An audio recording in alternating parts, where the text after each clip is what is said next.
minutes, Jim, just so you know.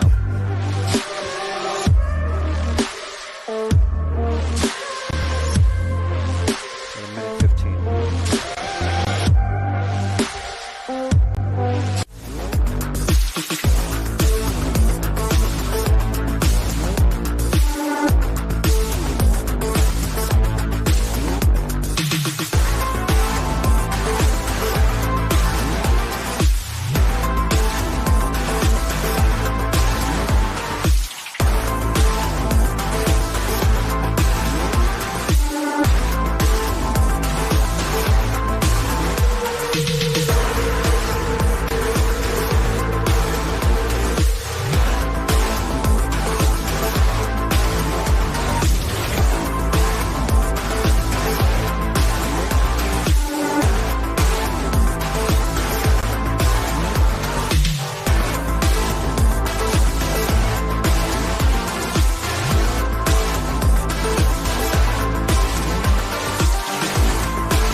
But Thionvillois, we are RC Racing TV, and we are bringing you the EFRA 1/10 IC Track European Championships for 2024.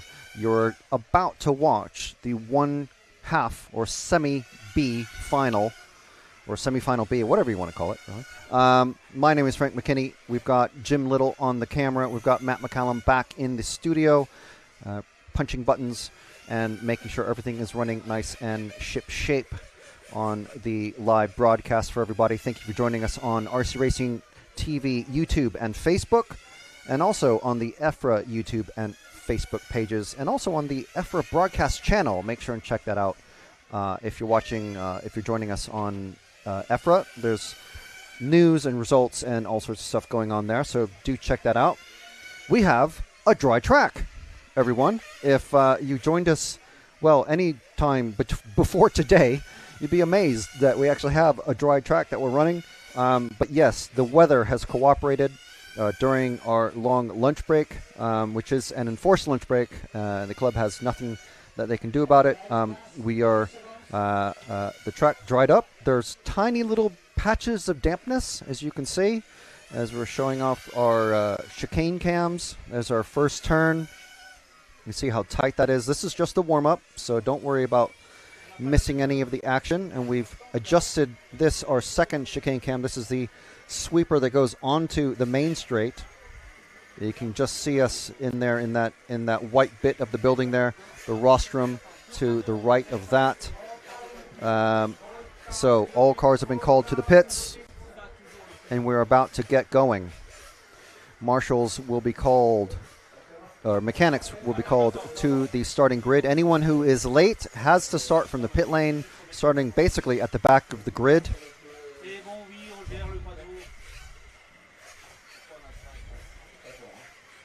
So here we go. The club president with the French flag to do the start. Literally a Le Mans start. We just had Le Mans, and here's our own little mini Le Mans. We've got Holtius, Concialdi, Diekman, Tilo Diekman, Furman, Amela, Kazau, Rosenmeyer, Weihert, Legay, and Eilers in this one. And we're about to get underway. And they are off and running. Klaxon has sounded. The leader has already, the pole position driver, has already been passed twice, and there's a massive kerfuffle in the back there. Holthius, unfortunately, losing out on that one. I think he's that orange car, currently in 5th place. Yeah, Holthius drops back. I don't know if those numbers are correct.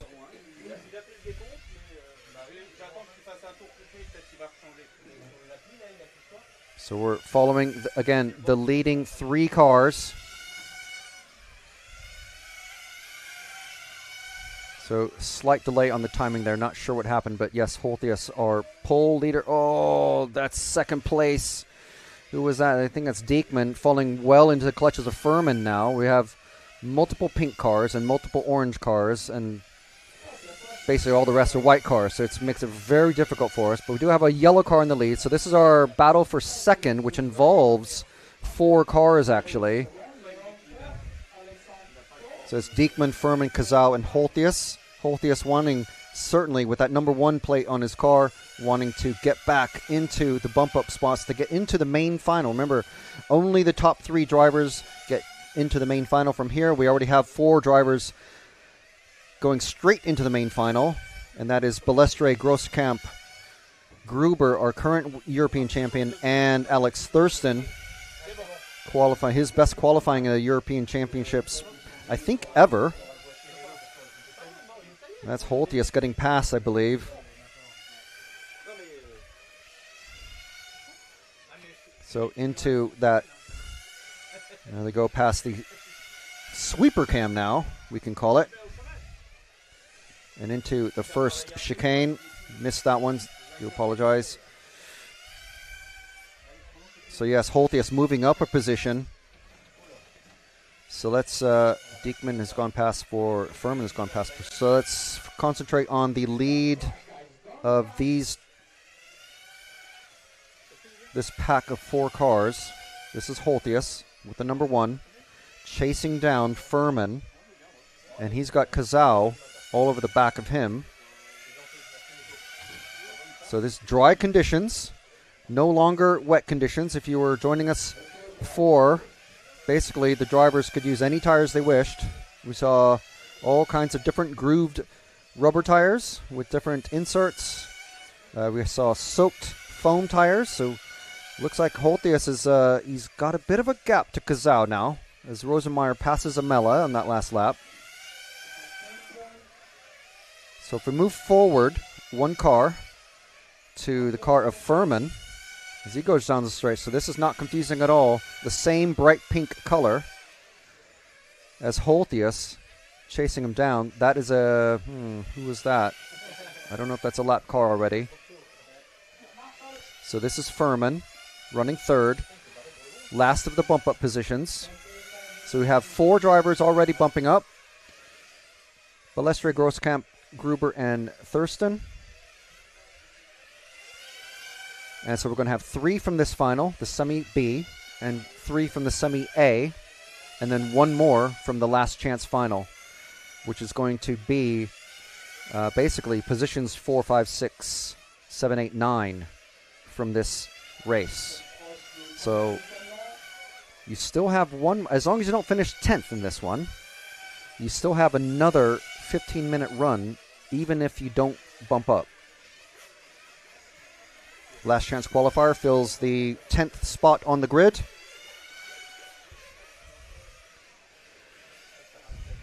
Or, well, I should say the final spot on the grid, because I'm trying to do the math in my head and it's not exactly working. So we're with Furman.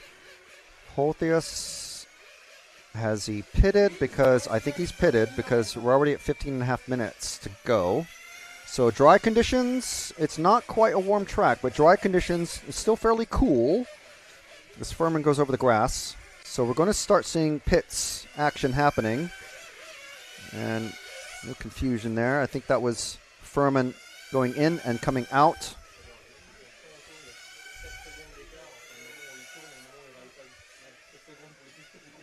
Around the arrowhead, around the Omega, around the hairpin, and into that last chicane, and then the sweeper coming onto the straight. That's that number 4 car, Furman, still in 3rd. So Holthius dropped a position in the pits. So this is Nitro touring car racing at its very best. The fastest drivers in Europe from across France and all over Europe. We are in Thionville, France, just south of the border with Luxembourg. Literally on the old Maginot Line, if you follow World War II, well, European history in general. We're close to the town of Verdun. Just had their World War I memorial celebrations or something. I'm not sure exactly what, but a memorial. Anyway, we've got Concialdi, Thilo Diekman, and Furman.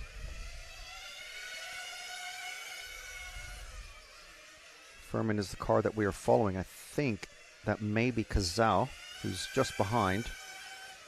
It seems like he's caught up. We'll see what the timing says. I can't see the numbers. It's impossible to see the numbers as they go past. No, that's sixth place of Amela, who's directly behind Furman. But actually catching up, looking to...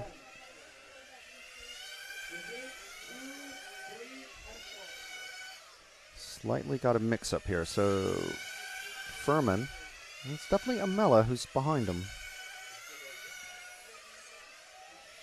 But I'm wondering, how's... He's not a lap behind. Oop, a little hitch there. So this is dry Nitro touring racing. So it's a lot different than the damp racing that we saw earlier and the very wet racing that we saw yesterday. Back to conditions that the racers wanted to race in. Concialdi, Diekman, and Furman. Holthius still on the same lap, about 4 seconds behind Kazao, Furman, who we are with.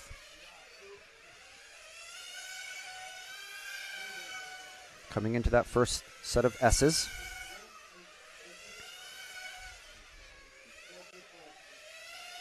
Oh, a little slide there. About to come into the last chicane, and that sweeper coming onto the main straight.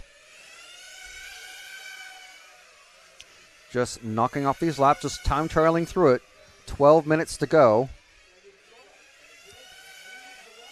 So in another minute or so, we're going to start seeing another round of pit stops. These guys are going to be getting about anywhere from 4:15 to 4:30 per tank. In the wet conditions, they could go up to 5 minutes, depending on just exactly how wet it was.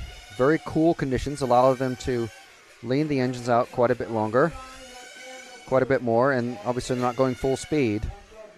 So that is Furman, who's passed one of the cars ahead on track, I believe. So as he comes across the finish line, which is just at the start of the straight, sorry about that. So yes, Furman is now in the lead. So this is Concialdi, I believe, in the yellow car just behind. But once Furman goes into pit, he will lose that position in about 10 seconds or so. Most of these drivers already practicing their pit stops and even tire changes, where it's 2 tires, 4 tires. Car 7 given a warning. That's Rosenmeyer. Ooh, Concialdi creeping up. Oh, and there goes a big crash by Furman, and he's back out. So that's going to be a slow lap for a pit. So he's not going to be in. Holthius has moved up a position. So Holthius definitely, again, with that number 1 car plate on his car, wanting to. Oh.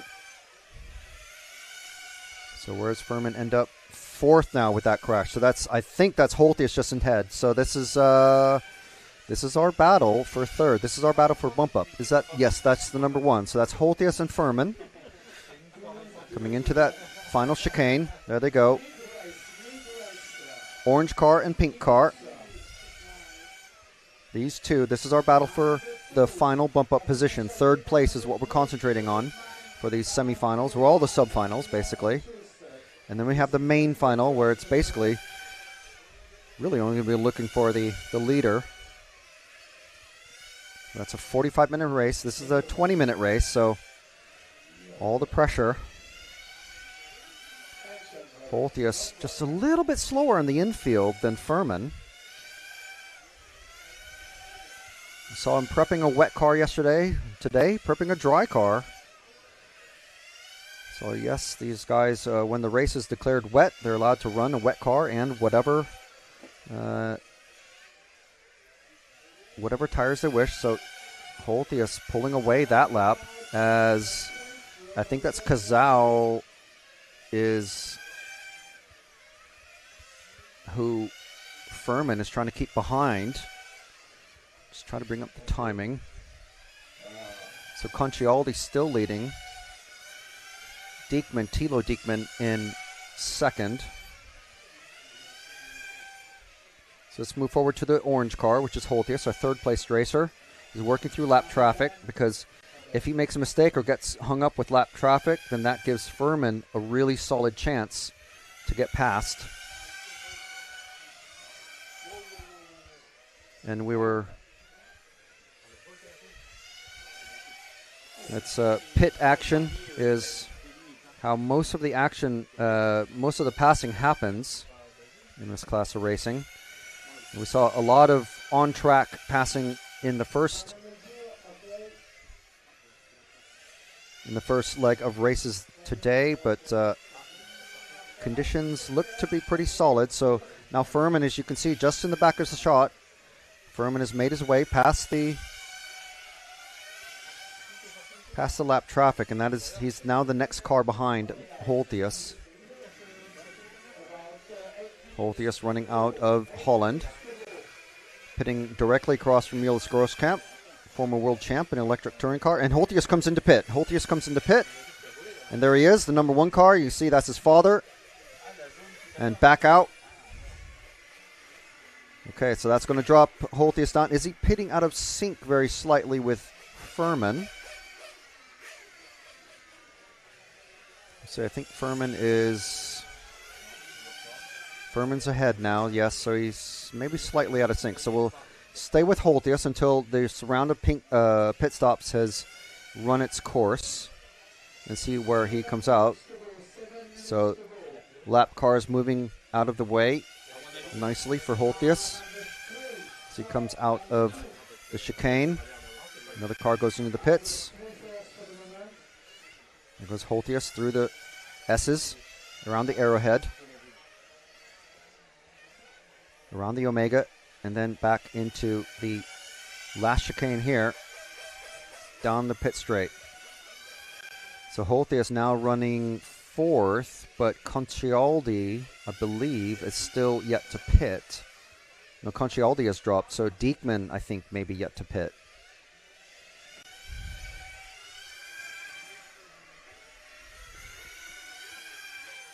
Concialdi and Furman running nose to tail. The next car's ahead of Holthius. So I think that is... If we move forward to the yellow car, Jim, at the S's, that will be Concialdi. I believe this is Concialdi, car number 2, yes. So Holthius running 3rd. So Diekman will follow Concialdi for a minute. I'll look for Diekman to cross the line. Just about to cross the line, and then we'll go back to Holthius. So at the S's, Jim, is Diekman. I think he's this one here, the car number 3, the other orange car. And this may not be Diekman, but that's car 6 of Kazau. So drop back 1 car to the yellow. I think this is Diekman. Yeah, that's Diekman there, our leader at the moment. Concialdi was leading this one. Holthius now 3rd. And with 6 seconds ahead of Furman in 4th. So look for Holthius. Unfortunately, they're at the opposite ends of the track. So if we see when Concialdi's just crossed. So if we slowly go to the S's, Jim, to the S's, and pick up Holthius again. He's I think this car here. No, the next one back. Oh, no, sorry. My bad. This is Milan Holthius. Okay. He's running 3rd again. Coming into the S's. Coming back out into that arrowhead. The drivers Really appreciating the skill level required to be fast on this track. It's not a power circuit, it's more of a skill circuit. So Holthius being chased. It's car 5 of Amela again. He's not actually challenging him for position. He's just there somehow. Oh, Holthius comes into pit, and we'll go to our pit cam. Oh, and he slides in. That's his dad there again. Final pit stop of the race for Holthius. And I believe he will still be third in that car 1 with the clear wing that we're following. Concialdi, I think, has pitted as well. He had a long lap.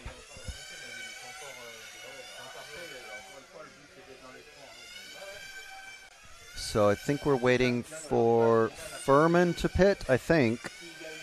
And that will sort of bring us back to where we were before this round of pit stops. Furman has just crossed in third place. Furman is actually these two cars. So Furman, that is the number 4, that the pinky car that Holthius has just passed. I think we'll see. No, that's a pass on track. That was a pass on track for third.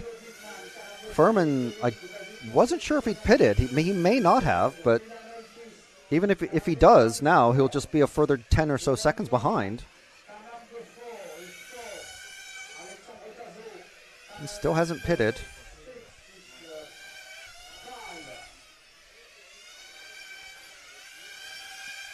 These cars much brighter in person than they appear on screen, believe me.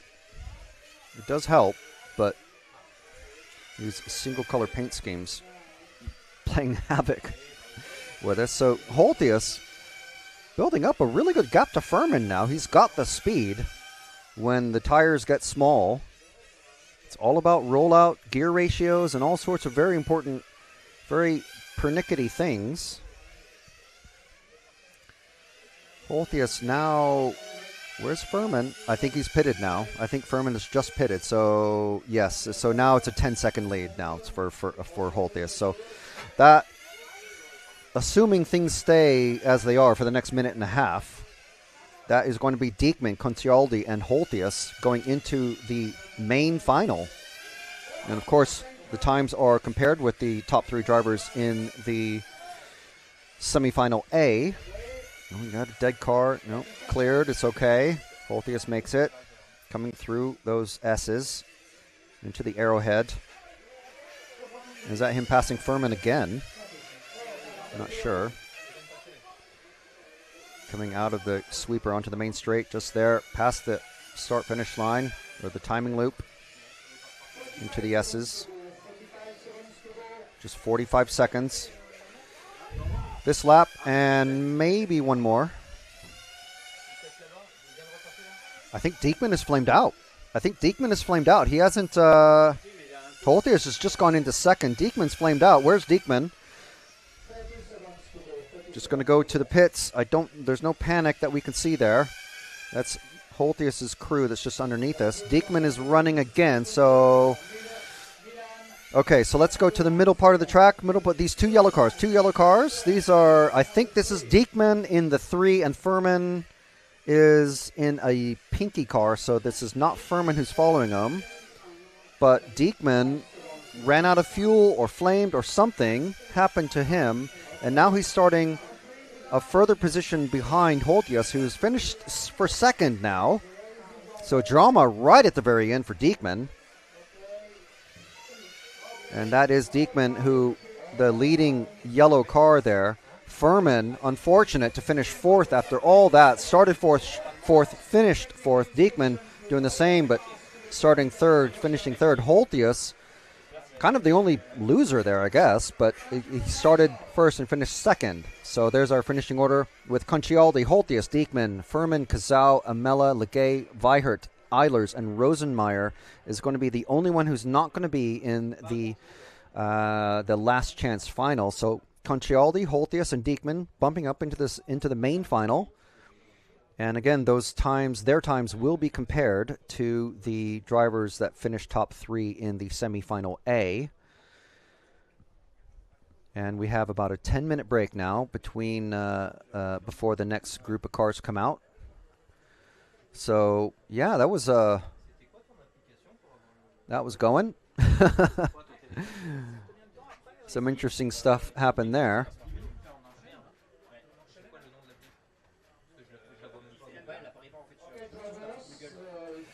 Right, so let's see if there's any comments in the chat. So thank you very much, Mrs. Young01, one of our RCTV heroes, saying, we love the pit lane camera. It's great to see the pit stops.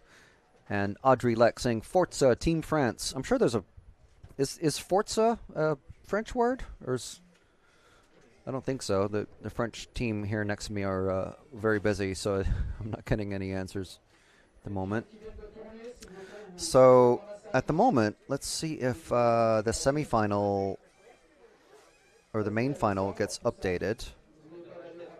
Heat arrangements for the finals.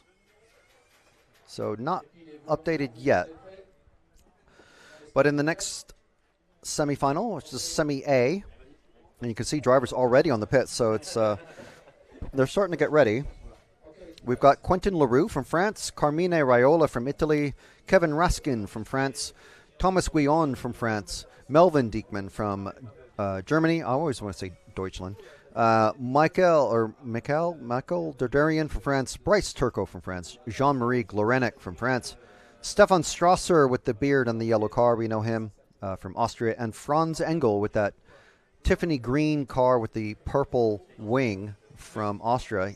This is actually, of anybody who's here, he's actually had the most runtime today, at least, because he ran in the quarterfinals and the semifinals and bumped up both times. And so here he is in the semifinal. So fabulous job for Franz. We put a picture of Franz in the broadcast group on the EFRA Facebook page. So head over to there. You can see, say hi to Franz and get updates from there. Well, just extra info and updates on the EFRA Facebook page. So we want to thank EFRA for having us be here. There's Mr. Lens Bodies himself, Nicola Moroni, has just gone off camera there in the pit cam. He's one of our sponsors, and we very much thank him for being here with us. And also X-Ray, Uri Hootie was here during the week and racing as well. Max Gotzel, we had a good chat with him yesterday, find out what he's been up to and what he's actually doing here, because he's an off-road racer, but he's been pitting for Uri, Mr. Hootie himself, the main man. And we also want to thank rcxx.shop for being our third, but last but not least, sponsor. So there's our drivers who are in this one. Is that correct? That's a lot of drivers. 10 racers.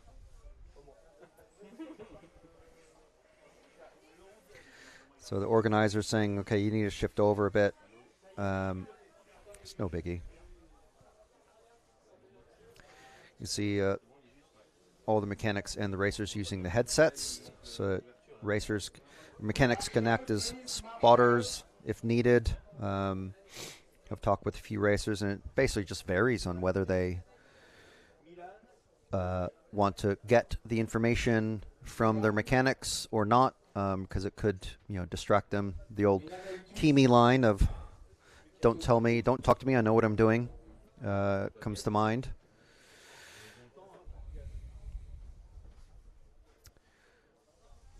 So we're looking for some mechanics and some marshals to come out on the track so we can get going. So after this, we got the semifinal A, which is another 20-minute race. It looks like it's going to be a declared dry race as well again. And then we've got a practice for our TQ racers, which is basically our top 4 racers. So we're not going to show that. Instead, we'll show the top 4 qualifier interview that we did. I suppose it's Thursday now. It seems so long ago. So yeah, there's some good information in there, some nice moments, and so we'll show that through. We'll cover the practice TQ or practice the finals practice, and that's so that the racers, because basically those guys haven't been out on the track with controller in their hand running their own car since Thursday, so they need to know what the track is like when the track conditions absolutely completely different. And then we'll have the last chance final at 2:50, and that's Central European time, French time. So keep that in mind. This is just about to start this one. It's practice only. Track is open. You start to see cars coming through.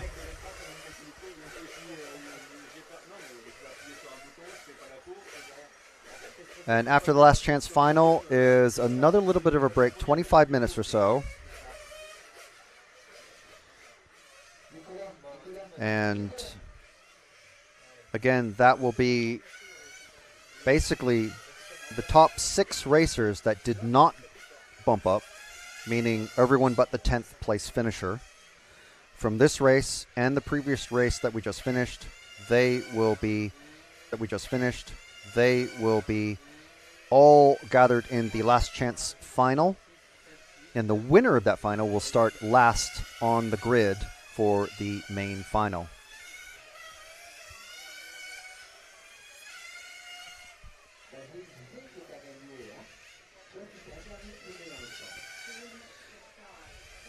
So let us know who you are cheering on in the comments. We've got lots of live chat going. We have plenty of people watching from all around the world. Do let us know where you are watching us from. While you're waiting for your favorite racers to come on camera, check out rcracingtv.com. Head to the merch section and use code ICTC24 to get 10% off any RC Racing TV merch. So make sure and check that out.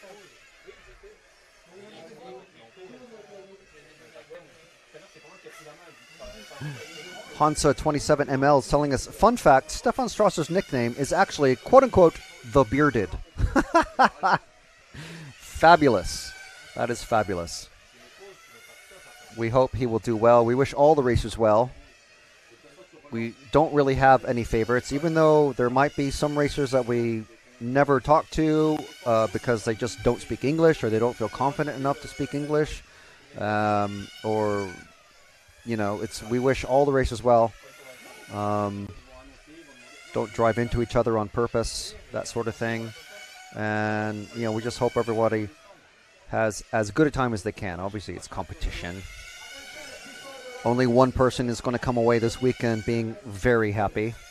And the best anyone else is going to feel is, I did better than I thought. And maybe everyone else will feel not so great.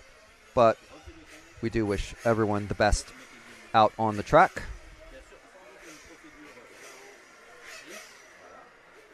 So drivers have been called into the pits. You see the action there. We've got Mario Spiniello in the X-ray jacket just underneath us and talking to probably his roommate for the weekend is Nicola Morone. Sorry, wrong camera there. So here's our starting grid. Le Mans start. We're in France, right? Starting flag is French. Jim, there's a bag on the left of the camera. Just watch that, please. Thank you. It's worse now. Okay, here we go. The semifinal A for the 1/10 Trek IC Euros underway. Some slow starts at the beginning. Remember, we're watching the top 3. We're concentrating on the top 3. We'll let these guys get going. It's that blue and white and the orange and white with some other green and white cars. See what order they come through. So we got LaRue, Raiola, Raskin, Guillon, and Diekman. It's Melvin Diekman. Oh, and someone goes flying coming out of the S's. I think that was Guillon or Diekman. So there's our top three. There's 4 and 5. Let's go in this battle for the lead because this is, it looks like it's already getting quite heated. They don't need to push each other. This is LaRue and Raiola, I believe. Raiola running that white with the black wing. It actually features in our lens body car advert. Running an Infinity car with the lens body. So these are our top three right here. Raskin running third. Ooh, Raiola got sideways. Top three coming through. Raiola wanting to take the lead.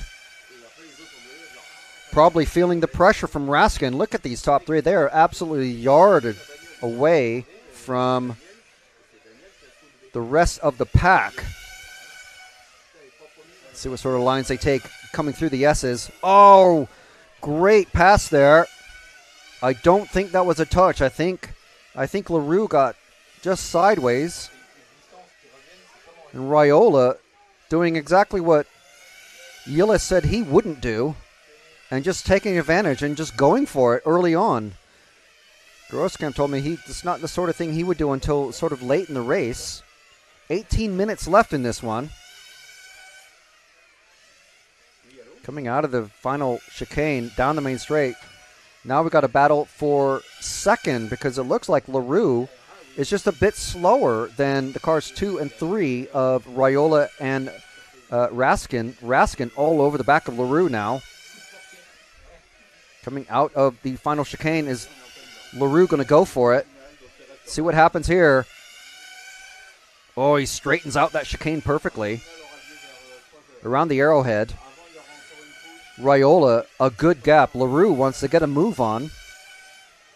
And so does Raskin. It looks like Raskin is maybe moderating his pace or maybe his tires. Just waiting for his tires to come to him. Not sure. These guys are running all sorts of very complex gear ratios. Complex to me, anyway. If you guys, viewers, if you run this class, then you'll be very aware of the gear ratios and final drive and all that sort of complicated stuff. That's how we saw drivers like Milan Holthius come in. Oh, and is that lap traffic? I think that was. So a little bit of a slowdown there. Raiola didn't seem to get hooked up, and that was, almost a dive for a pass coming out. Let's see what happens here at the chicanes. Nothing that time.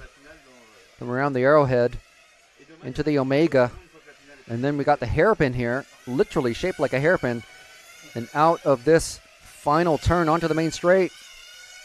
These guys hitting top speeds this time around. Last time they were on track, not so much. Raiola well away, 2 seconds ahead of this battle.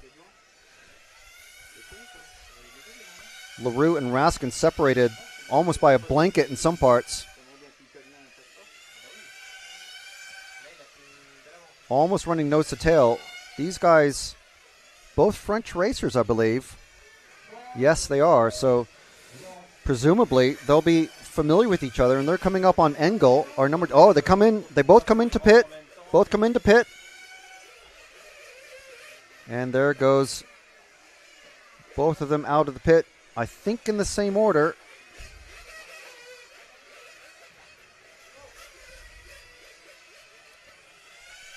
Not sure if Raiola pitted. Let me see if our timing. So many screens to keep track of.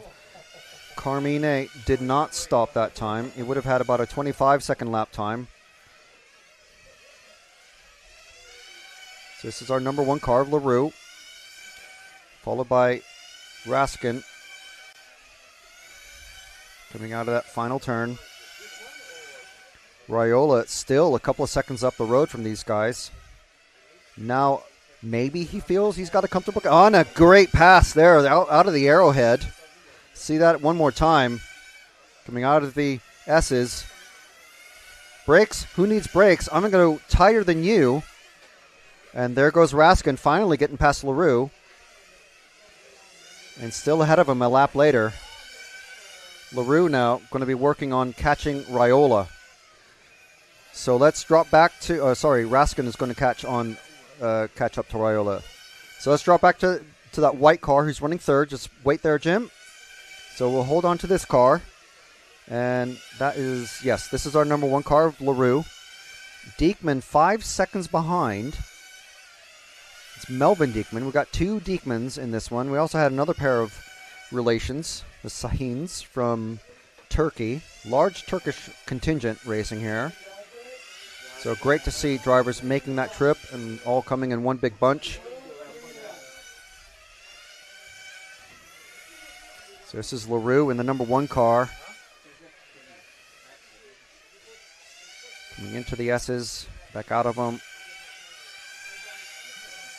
Just maybe he's got, it could very well be that, yes, he TQ'd this one, this semifinal A, but his car could be set up to get faster and faster as the race goes on. So we'll see what happens. I think Carmine ahead of us just got caught up with some traffic there, but there's so many white cars that run in touring car and, well, basically all the cars classes now. I think Raiola's now second. Raskin running in the lead. So Guillon now running 4th. Where's Diekman gone? He's fallen to 7th. Guillon running 7th place behind, 7 seconds behind LaRue here, who we are following.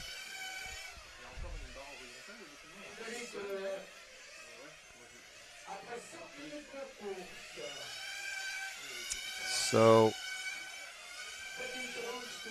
we've got 13 minutes remaining in this one. So we're coming up to another round of pit stops. These guys running about 4.25 minutes to 4.5 minutes on the clock. The mechanics very, very close to, well, keeping track of everything that's happening with their car as far as fuel timings. It's all very important. So LaRue running 3rd with that number 1 plate, 4 seconds behind Raiola, who's 2 seconds behind Raskin. So the tricky thing is they start on the tires. I don't think they're allowed to true the tires. I am not sure about that. Someone correct me in the comments, please, and I'll check that in a couple minutes. Got a dead car out in the, somebody's crashed coming out of the pits, I think. So LaRue coming into the pits now, So here's our pit stop, up, and then back down and out. So pretty good. You see that pit exit, it can be tricky. If that throws off your rhythm, these guys clicking off these laps, 17.5 seconds, 18 seconds, 18.5, depending on your speed and what gearing you're running and the size of your tires. So as I was saying, LaRue, he could have set up his car to run faster on the smaller tires and not do any tire changes. Tire change is critically important in this class, especially in the main final. We saw so many drivers practicing their tire changes yesterday and earlier today. I think pretty much everyone is expecting to do tire changes. And of course, it's up to basically the feel of the driver and speed. Oh, he's coming up on oh, wow. That was a close one for LaRue as he moves up into second. We'll just see that again. Coming into the final chicane, this lap traffic, wanting to get out of the way, trying to, and then ending up doing it, and then skidding over on the roof. And now LaRue well into second. Raiola dropping to 4th. So we have a battle for 4th. Let's go to the S's. Go to the S's, Jim. The S's. Just hold there. These two cars, the yellow and the white, that is Strasser and Raiola. This is our battle for 3rd now. So we've been following the previous 3rd place racer. Whoa, wow. Did he mean to come in? Wow. Let's keep following Raiola. Raiola, the white car is there. That's Raiola in the car 2. Wow. That was tight. He looked like he didn't even mean to come into the pits. He was coming in absolutely full speed. There's not really a chicane. But obviously, drivers, racers, competitors, Your blood gets hot. You see a bit of red. So you see a competitor coming up on you. And then your mechanic says, come into the pit. You're just full speed into the pit, NASCAR style. So we've seen some very interesting stops in the pits as a stricken card comes off. Didn't catch a number. And Raiola passing the 6 of Derderian. Melvin Diekman has fallen to 8th this time. Engel not looking like he's going to bump up again, but a heroic effort. A full hour of running in finals, actual heads-up racing today. So I would say that's a good, great end for the race, for race weekend for Franz Engel. And he's actually into 9th now with Diekman. Looks like he's off the track. Raiola here that we're following in the white car with the black wing is running 3rd. Strasser 8.4 seconds behind at the last time they went across the timing loop. And it looks like LaRue is the next car ahead of Raiola. And knowing Raiola and how he, well, you know, I want to be in the front. So I'm just going to pass you, okay? And I'm going to pass you as well. And I'm going to run in the lead for a little while. He's not going to be slowing down, I don't think, as he is catching LaRue. He's now 1.2 seconds behind LaRue, who's just ahead of him there. That's our battle for second now. This is our battle for second. And generally, these guys usually play it a bit safe, but now we're getting into the closing minutes. There's 7.5 minutes left now, as they're coming up on Franz Engel, who I'm sure, and that's not Franz. Franz is running a pinky purple wing, and that is LaRue going into the pits. Let's follow him back out. No, he's the next car coming out. This is LaRue. So LaRue from second. We'll see where this drops him after he crosses the line, which is at the start of the straight. The timing loop, which the computer keeps track of, is at the start of the straight, just at the right there as they cross. So LaRue down to 3rd now. So we'll stick with LaRue and see he's 5 seconds ahead with Strasser. So that's one big mistake or a series of small mistakes. So these guys running their dry cars now, no longer running wet cars. It's been a declared dry race, so they have to run the spec handout hot race tires. There's Engel in that pink purple wing. That Tiffany green is becoming a very popular race color with lots and lots of racers. See, lots of GT8 racers talk about using that. So this is LaRue from France, running 3rd. Strasser still 5 seconds behind, not gaining any ground that time. LaRue, who we are following, is about 8 seconds behind now. Wow, he's very, very close to Raiola now. Somehow, Raiola is just ahead of him, so we're going to have a developing battle for second as LaRue's car and tires start to come to him, as we say. The setup is set up more for higher speeds at the end of the race, where maybe Raiola's is more set up for higher speeds at the beginning of the race. So this white car just ahead of the number 1 of LaRue is Carmine Raiola from Italy. So Carmine running 2nd. And LaRue running 3rd. So although top 3 are bumping up, and the wise head would say, okay, you're running 2nd, just keep it chill, or you're running 3rd, you have a 10-second lead on everybody, the guy behind you. These guys wanting to put a pass on, and you start 1 position ahead, so why not? As long as you're not going to end up in the grass and lose loads of time to someone else behind you. So 5 minutes left to go. We're going to have at least 1 more pit stop for everybody. Well, I say at least. I'm pretty sure it's just going to be 1. But there's Carmine. And here's LaRue. Down the main straight. Hitting it probably about 60, 70 miles an hour. It's about 100, 110 kilometers an hour. Around the arrowhead. LaRue just now 2 seconds behind. So maybe he's calmed down a bit, or maybe he just didn't have the speed of Raiola and Raskin, who started second and third behind him on the grid. So LaRue now 12 seconds ahead of Strasser.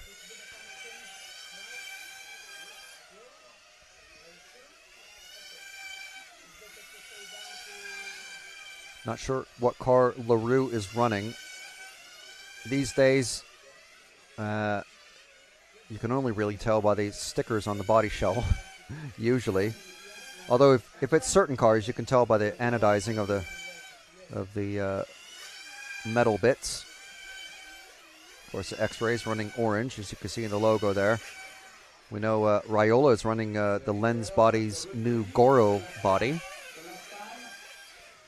Kind of a funky name, but Nicola tells me, here we go. Okay, here's a final stop for LaRue.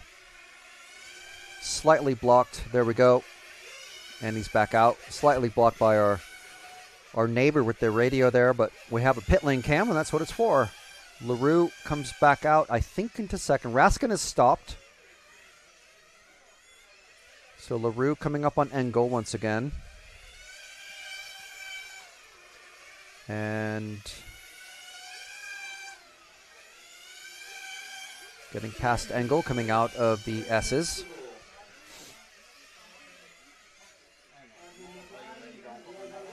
Still running third, so fairly safe.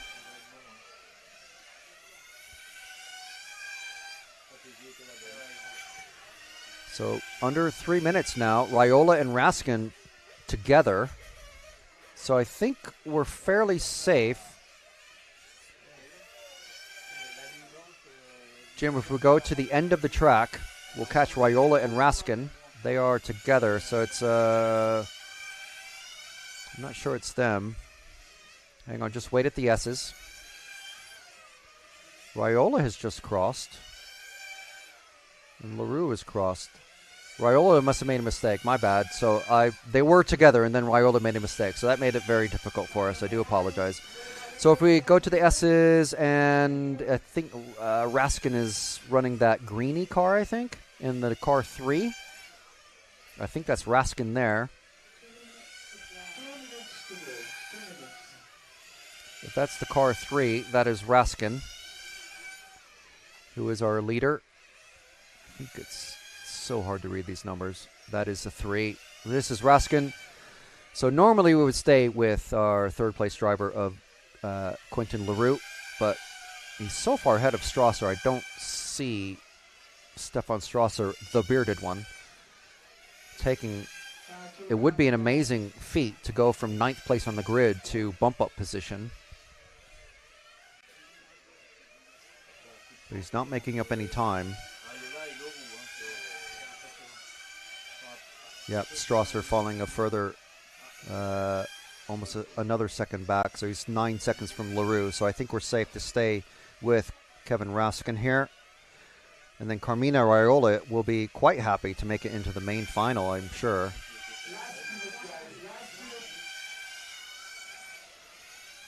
Carmine, I must say, one of the probably, almost certainly, the most stylish of the Italians who are here this weekend. All of them running with the popped collar, but Carmine running with 2 hoop earrings and the aviator shades, like proper shades.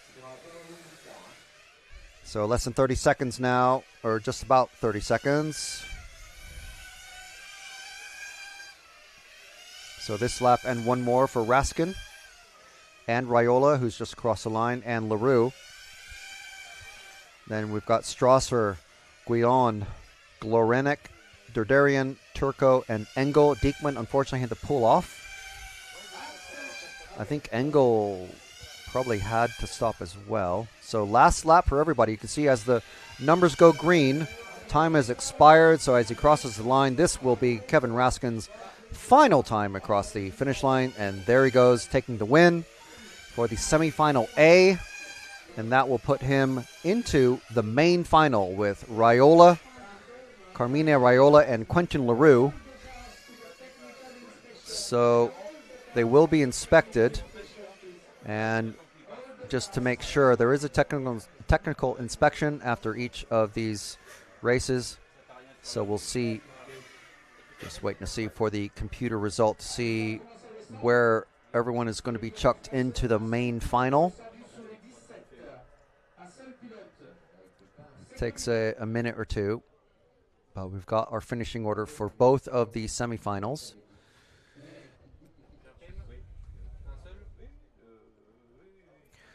So in a few minutes, excuse me, in a few minutes we're going to have the top qualifier practice, which is going to be Balestre, Grosskamp, Gruber, and Thurston out on track. They have 10 minutes to get used to, acclimated to the track. And then 25 minutes after that finishes, actually, let me see. According to our schedule, we have about almost 30 minutes before the last chance. So, no, last chance final. Okay, reset. In about 8 minutes, we have the practice TQ, practice for the TQ. And then we have the last chance final.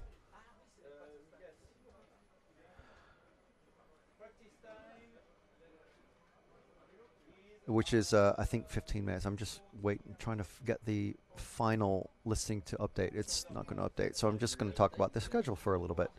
So at 2:30 Central European Time, we have the practice for the top four racers. That's Balestre, Grosskamp, Gruber, and Thurston.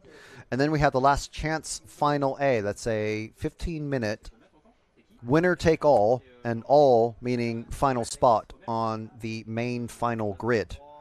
And that is a 45-minute race that will kick off at 3:30 local time, which means it'll finish at 4:15 local time.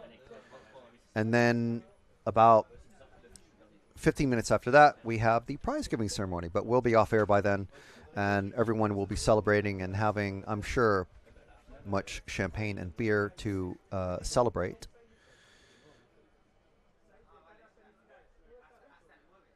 So just seeing if the main final has updated again. Not yet, but we do know who is going to be in it, except for the very final place. Let's see ranking lists for the finals. So into the main final is, and it looks like, if I'm reading this correctly, it's a top three. So it's Raskin, Raiola, and Leroux. Somehow it's... Okay, so Strasser finished faster than Concialdi, Holthius, and Guilon, and Thilo Diekman. But I think Strasser misses out because it's only the top three. Let me see what the... I'm curious now. What the EFRA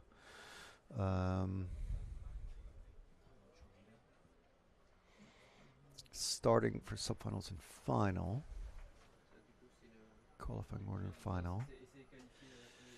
Sorry, talk amongst yourselves. I'm just going through the rules, basically. Rain procedure, we're not looking for that. We're looking for starting procedures. Yes, thank you, Matt, for checking on me.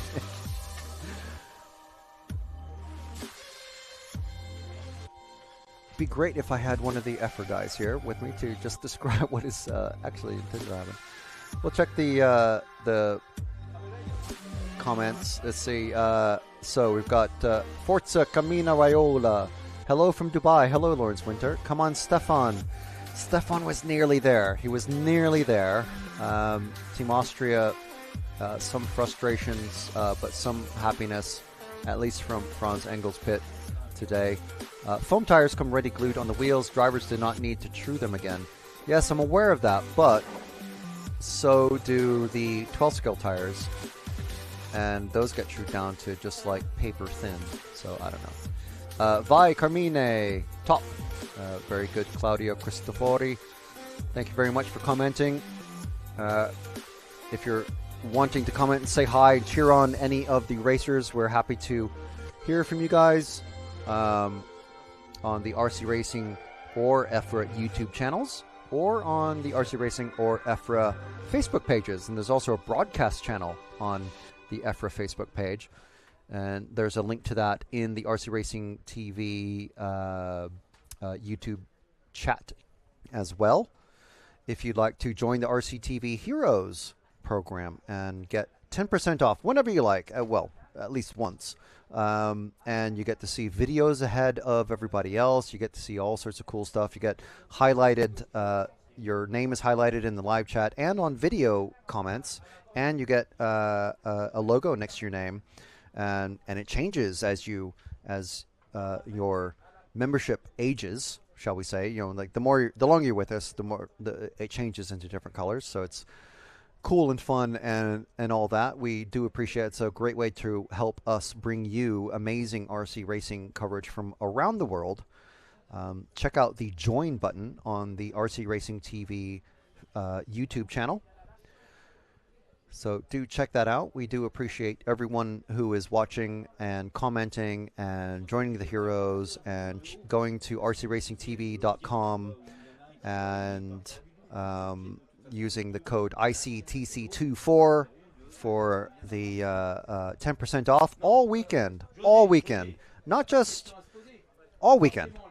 Not just Wednesday, Thursday, Friday, Saturday, but also Sunday, which isn't even part of the race weekend, really, technically, unless you count travel time, but also all the way into Monday. So if you're watching this on Sunday or Monday, check that out. Not too late on Monday. I think it ends about midday. And, yeah, I don't know if everyone can hear you, Matt, but yes, let's... No, they can't. Okay, so I'm just talking to nobody. I have the producer in my ear. So we don't know. No, I think they're waiting to. We don't. Yes, we do know the top four, and let's hear from them now. Dario, TQ once again. Yeah, seems to be like this. No, we are super happy because our factory made some upgrades in this last couple of weeks. And I'm really happy of the performance of the car and the engine and all the package work. Yeah, super. Also, I'm a bit surprised to be so fast in these such difficult tracks where I need a lot of traction because it seems to be our car, found what we need, and then I'm happy, really happy. Now, I noticed a couple of the drivers, I don't know if it's the drivers or the cars or the setups or whatever, seem to maybe be a little bit slower as the track warmed up and dried out. But your cars and maybe Yillis's about the same speed. Yeah, this comes from the good setup. When you have perfect balance at work in the warm and in the cold conditions. So also the plastics maybe help in the hot conditions and keep the car with the same performance. And then we are really happy. Yeah. Okay, now I'm not going to ask you your tire strategy, but what do you think might happen for a 45-minute race on this surface? Do you think it's tire wear is going to be a major issue, or? Well, to be honest, not so much wearing. At least what we expect in this such low grip conditions. But we will see this evening with my mechanics what we can do. But there's not so much. So we will see. All right. Well, fabulous, and good luck in the final. Yeah, thank you. Ciao, everybody. All right, so Yillis, consistently fast. What's the secret? I think I found quite a good setup for the car, and I honestly think this track is just a driving track, so you have to be super smooth. So I think because I'm an electric driver, it's a little bit easier for me. So I feel good with the car, and of course Dario was a bit faster in Q1, 2, and 3, but I honestly think I could kind of challenge him, but I didn't want to push too much. So I think I still was quite close, and especially Q4 and Q5, I got the pressure, of course, from Tony. And Q4 he was actually faster, but of course he had no fuel left. But in Q5 I changed some setup, and I felt more and more comfortable, so I could actually win the run again. And I feel good with the track, and yeah. And do you think how do you think this track compares to last year's track in Sicily, as far as maybe tire wear and fuel consumption? I think the fuel consumption is kind of the same, maybe a little bit more easy because you are a bit more smoother on the throttle. But it's a big track, so it's also difficult to say I'm gonna go for 430, because if you go over the 430, because it's a long lap, so you kind of have to go safe, I think. Tire wear, I think, is kind of the same as Sicily, because I checked the tire wear, so it will be either a full set of tire change halfway, or you can go and gamble a bit with one side. But yeah, I normally like to change if there's only one side, so we have to calculate later exactly what the wear is going to be. The problem is it's raining, so after rain it's a bit more slippery, so the tire wear is a little bit more because the car is sliding more. So it depends on the traction when we're going to run the finals. Of course, today is only Thursday, so we still have some space, so we can do it either tomorrow or even Saturday. I don't know what they're going to do. I'm very happy that the EFRA decided to run only on the dry condition and not on the wet condition so far, so it's already nice that we could do all the qualification now. But yeah, I think it's going to be for sure a lot of strategy in the final, and it's going to be interesting for sure. And finally, now we don't have Super Pole anymore. Last year, I believe you were in the Super Pole, but Dario, he was able to sit back and watch everybody battle it out. But you effectively sort of won Super Pole this time. Do you miss Super Pole, or would you rather have it? I must say, honestly, today we had so much rush because we did run after run after run. So I'm happy that we're done today. And I'm also happy about the top 4. So you kind of feel more safe that you're already in the main. Because if you have Super Pole and you're not winning Super Pole, you still have to do the semi. So I'm happy with the top 4. Because I'm also not really a Super Pole guy. I was in a Super Pole 3 or 4 times now, but I never could win a Super Pole. And I feel like, yeah, the Super Pole is always a bit crazy. But of course, it's a lot of entertainment for the people around. But I think in this track condition, it's going to be very, very hard. That people will crash out. But yeah, no. For me, I like more the top 4.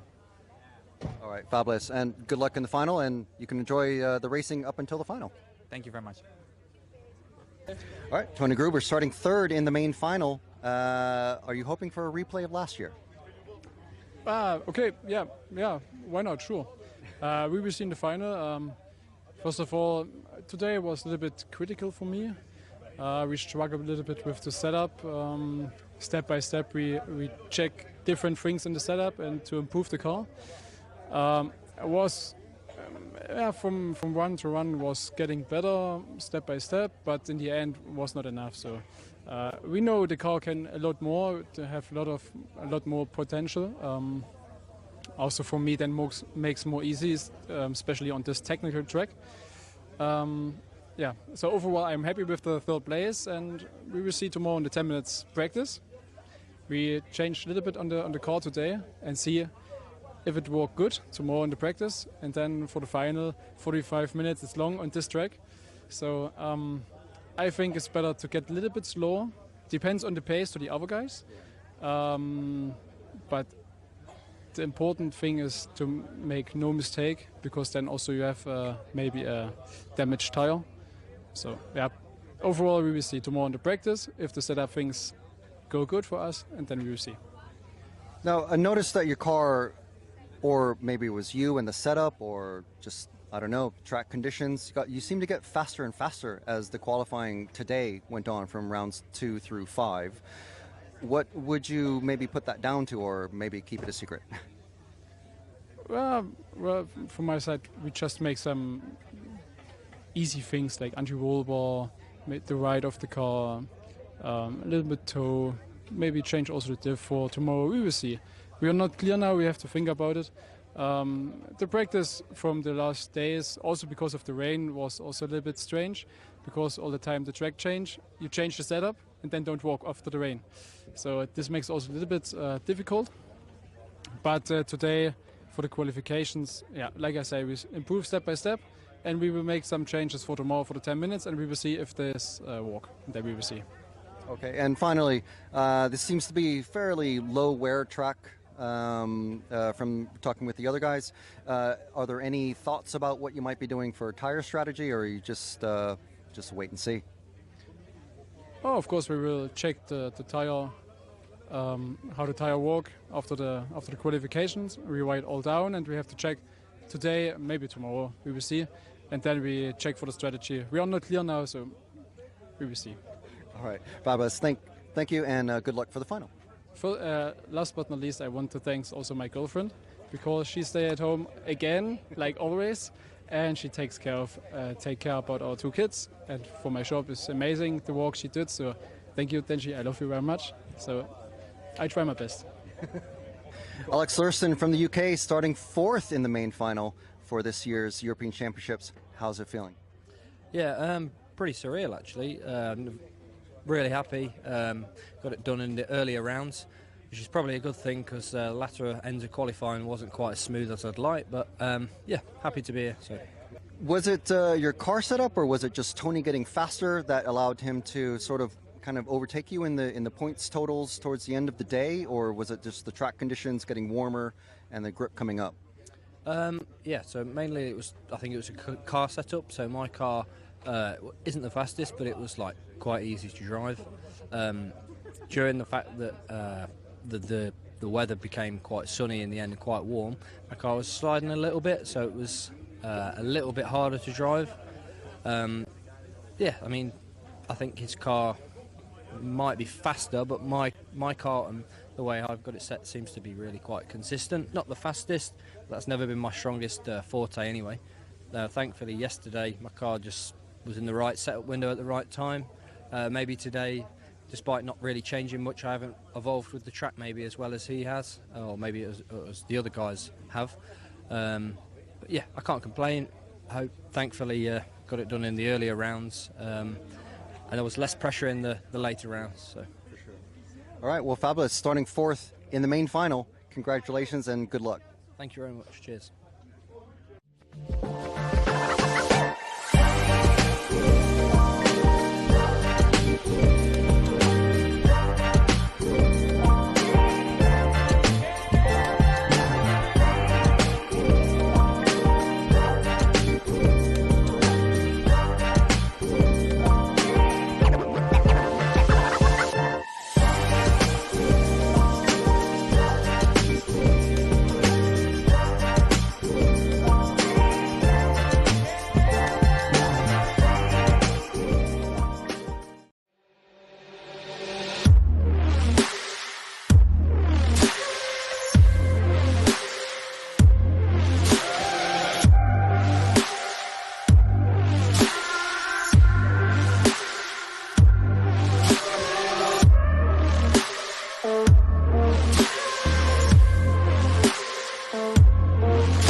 So yes, we are still in the TQ practice, as you can see from the note on the screen.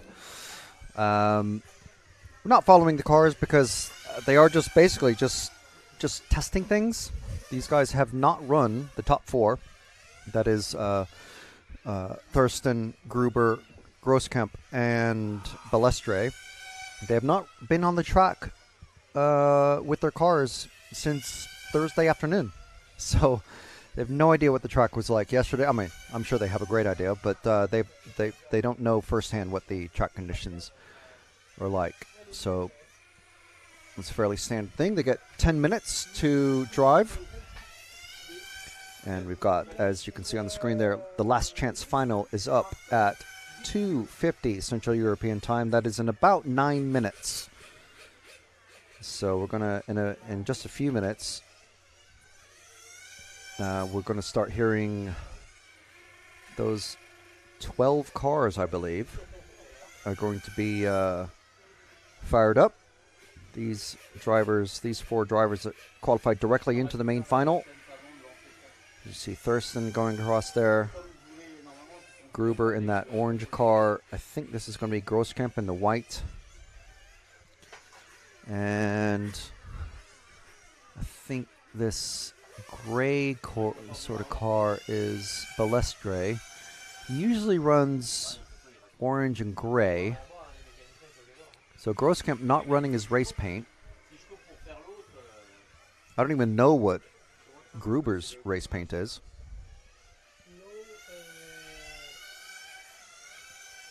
Seems there's a discussion going on just over my shoulder about what is happening. There might be a mild schedule change. Because we released the cars only maybe 10 minutes ago. Yeah. 20 minutes? So I think we should give them 30 minutes. No, till 3 o'clock though. Only 10 minutes more. Only 10 minutes? You say 10, yeah? Okay. But that's only 20 minutes. But say the delay start is for problem on the computer. Don't say to give more time. No. Because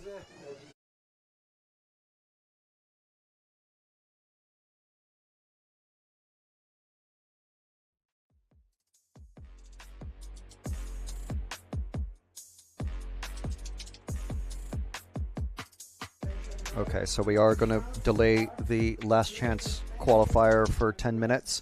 So that will be kicking off in 17 minutes instead of 7. So just a technical situation that needs to be sorted out. I want to make sure everyone has a fair and even chance to get going.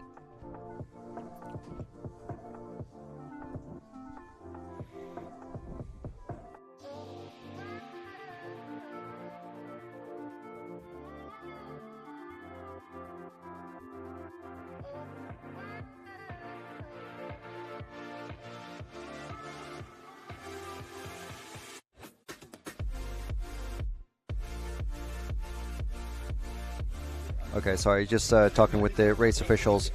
Yes, so just confirming 15 o'clock, 3 o'clock. One of those times will be the last chance final. So we have a little bit more time to kill. Do you want to watch the TQ interview again?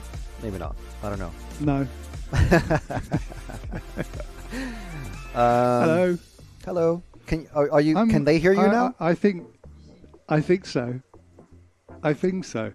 If know. I'm unbearable, if I'm no, they can. Hi Okay. everyone. Hi. Matt, everybody. Hi guys. Hi, it's great to be with you. The name that everybody comes up to me with is when I'm at one of these events. Where's Matt? Where's Matt? It's like, yeah, he's not here. It's like, oh, really? Okay. Because everybody says to me, "Where's Nick?" Yeah, that too.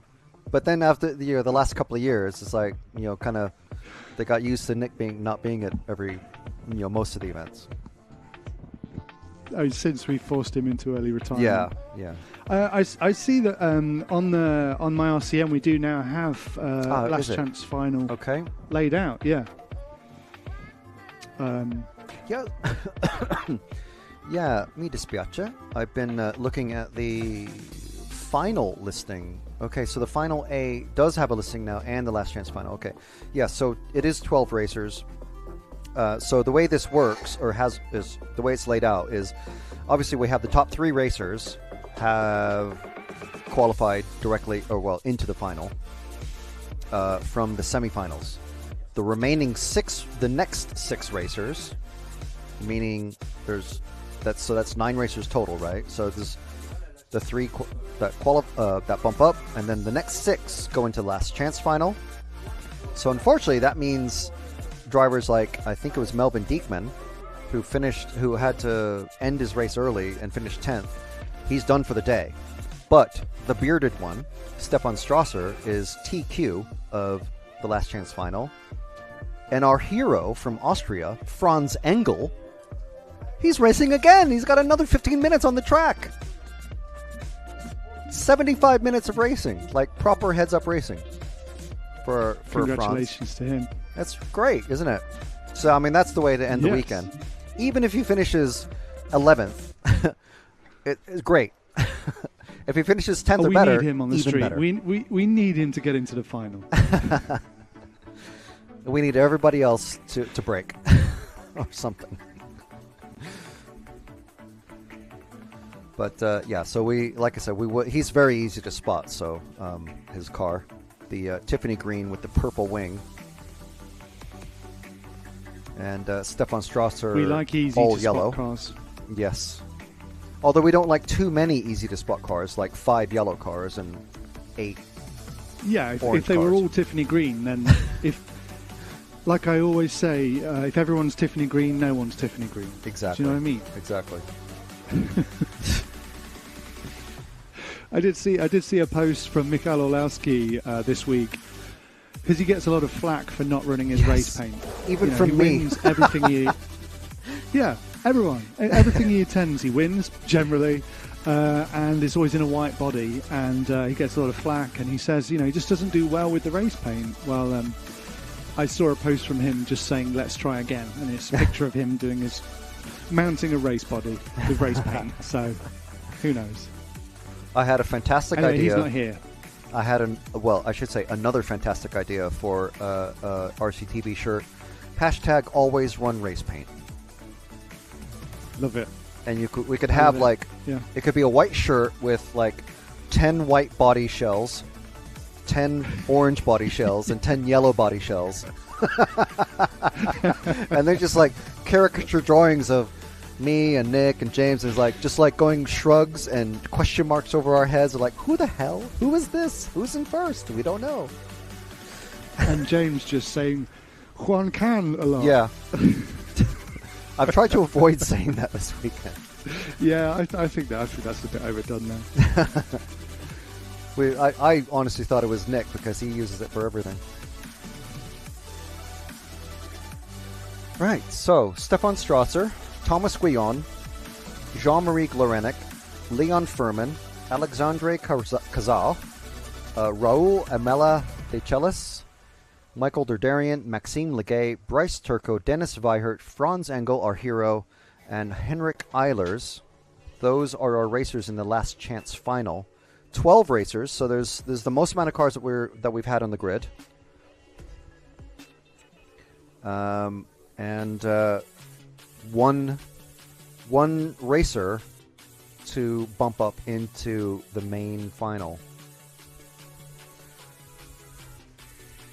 Who do you think is going to take it? Will it be the bearded one, Strasser? Yeah, I hope so. Well, no. Well, I mean, he's on pole, so no. Yeah. Tuco Bryce would be. There's some very familiar names on here, especially from Sicily last year. There's some names that we've seen quite a lot over the years that come to all the races, all the Euros, and they're already on the rostrum. You can see them out the door of the timing tower here at the Model Club Thionvillois.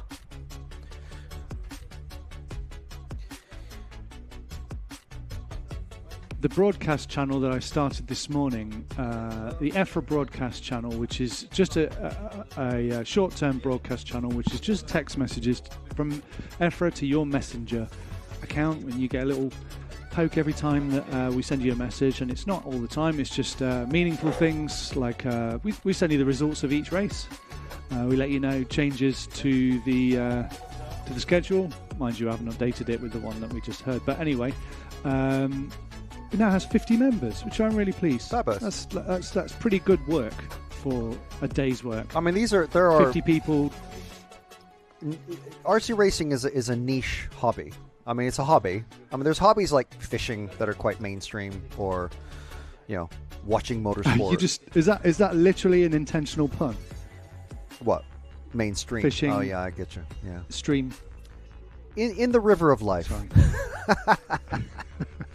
But no, I mean, our model cars is I suppose that's kind of a mainstream hobby. There's lots of people who get into it, from static cars like Tamiya models and the plastic models and stuff like that. And then model cars, but then model car racing is like really niche.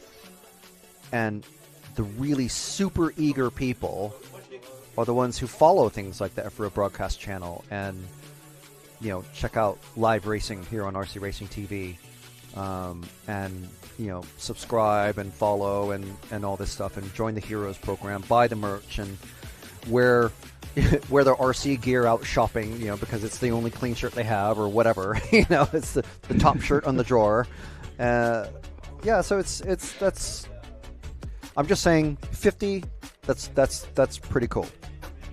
That's pretty cool, and so I've put it in the chat. If you look at the latest, if you're watching on the live stream, then you'll see a comment from RC Racing saying, "Well, schedule info can be found on the FB broadcast channel." Hit that, join the channel, and you'll be the first to know. I mean, if you're going to watch the whole race, then you'll be the first to know before that. But if you have to go out to the shops or whatever, and you want to get constant updates from the event, and you can't watch, then there's no better way to keep up to date with what's going on. Fabulous point. Than to follow this channel. Another thing, you're talking about how it's a niche, Frank. We were very fortunate last week to spend some time with a great RC gentleman, a businessman, the boss of Schumacher. Robin Schumacher was talking to us last week, and we were talking about how the RC racing sport, yes, it's a niche, but it's surviving. And niches survive and do quite well, where the mainstream bashing, etc., can have real issues and struggle with financial downturns and stuff. But when people race, when people have a real niche hobby, they tend to keep going, and that's why RC racing is possibly in a very good position compared to how it's been in previous years. I'm personally very excited about RC and the future of RC racing. Yeah, I think it's obviously for us there's perks and cool stuff that happen, like coming to beautiful cities and regions like Sicily and well, I just keep mentioning Italy, places like Switzerland and Holland and stuff like that, and but yes, it's great to know that these people travel across the country, across the continent, literally, and to come and race. And we have people from around the world that watch all these people come out and race, which is just an amazing thing. Really is. Thank you to X-Ray for being a sponsor on this event, and to Lens Bodies, and of course RCXX Shop. Fantastic shop where you can get lots of 110th IC products from. They're based in Switzerland. They're ideally placed to fulfill your orders and all your requirements. If you want bodies, if you want chassis, if you want engines, if you want tyres, a whole manner of things you might want for your RC hobby / career, rcxx.shop is the place to go to. See what they've got in stock. They've got some special offers on, but particularly they have some 110th IC stuff. Go and check it out. Definitely.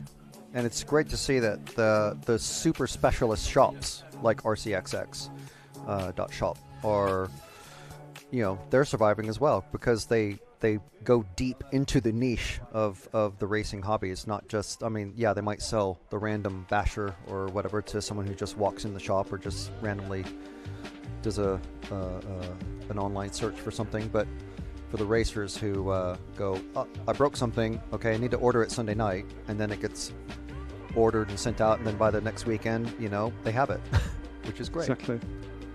Yeah.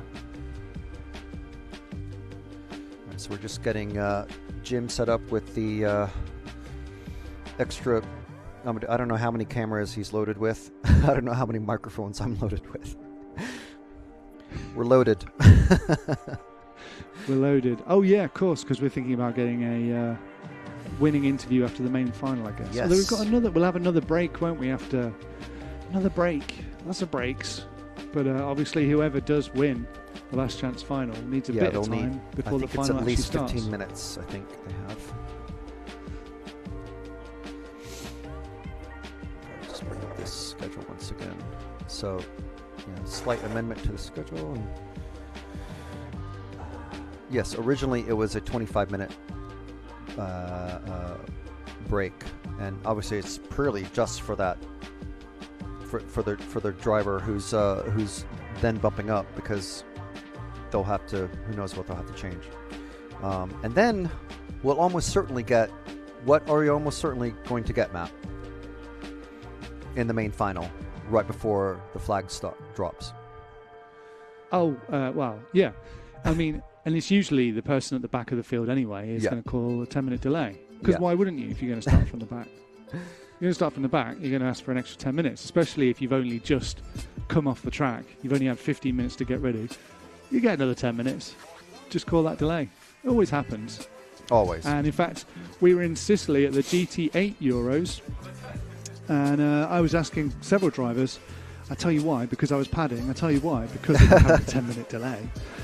If you're at the back, do you call a 10-minute delay? And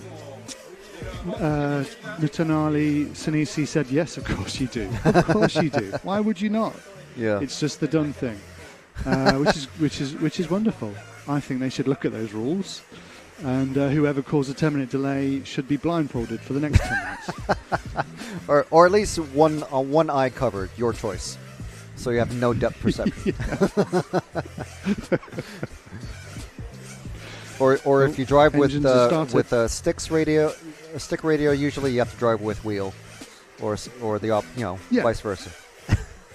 Yeah, or you should drive with the buttons of a phone app and try and use the on-screen buttons on your phone to handle your car.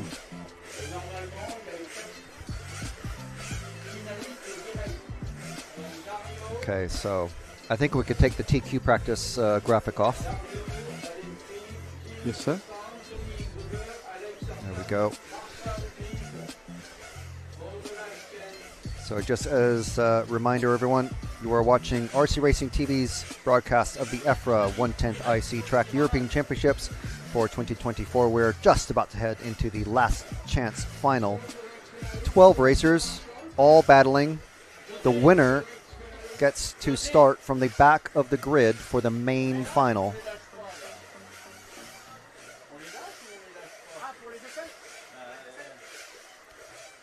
We have viewers from California joining us, and I'm sure we have more from Italy. We have lots of Italians, basically all of Team Italia, except for, I think, Spiniello. 2/3 of Team Italy that are here are in the main final. There's only 3 racers. Hi, everyone. La Pista si trova in Francia. Go Yillis. Grazie, Mario. Hey, everybody, and hello from Australia, of course. BMX Man. Good day. We don't do the good day anymore. I do the good day.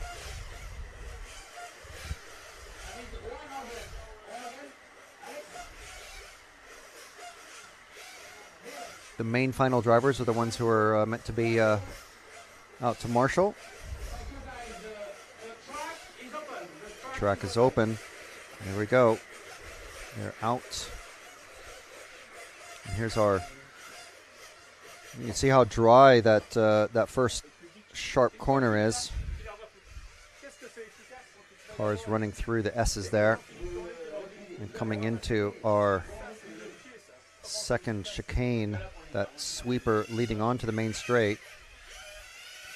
A lot of action at both of these locations. And there's our runners and riders. It's mostly French racers. There's a couple of Austrians, 3 Germans.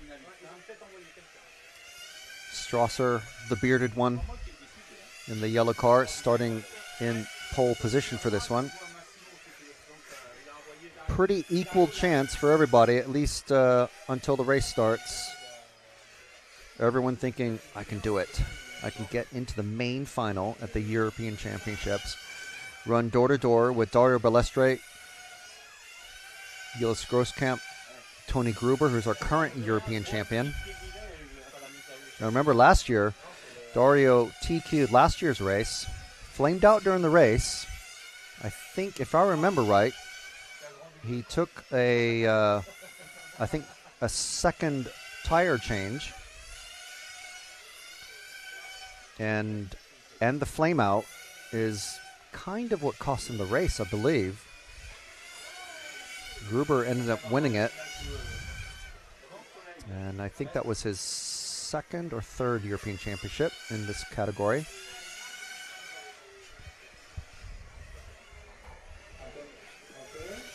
So we have 2 Infinities, a Capricorn, and a Mugen, an unsponsored Mugen, in controlled by Alex Thurston. He used to run Capricorn.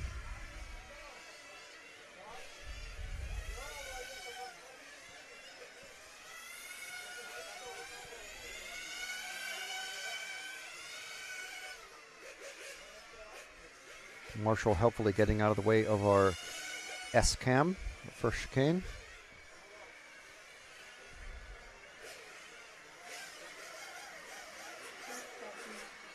So 30 seconds to start. They're going to be coming into the pits, and the referee and race officials will be telling everyone when to get out on track. And of course, if the car flames out and the mechanic is late getting the car onto the starting grid, they'll have to start from pit lane.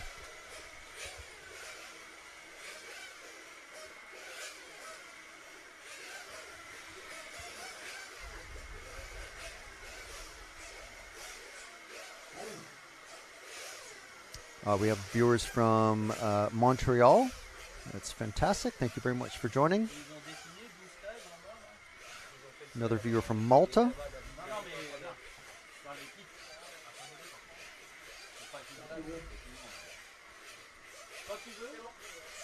And yes, I agree, Daniel Liu. It is definitely going to be faster with the track drying. So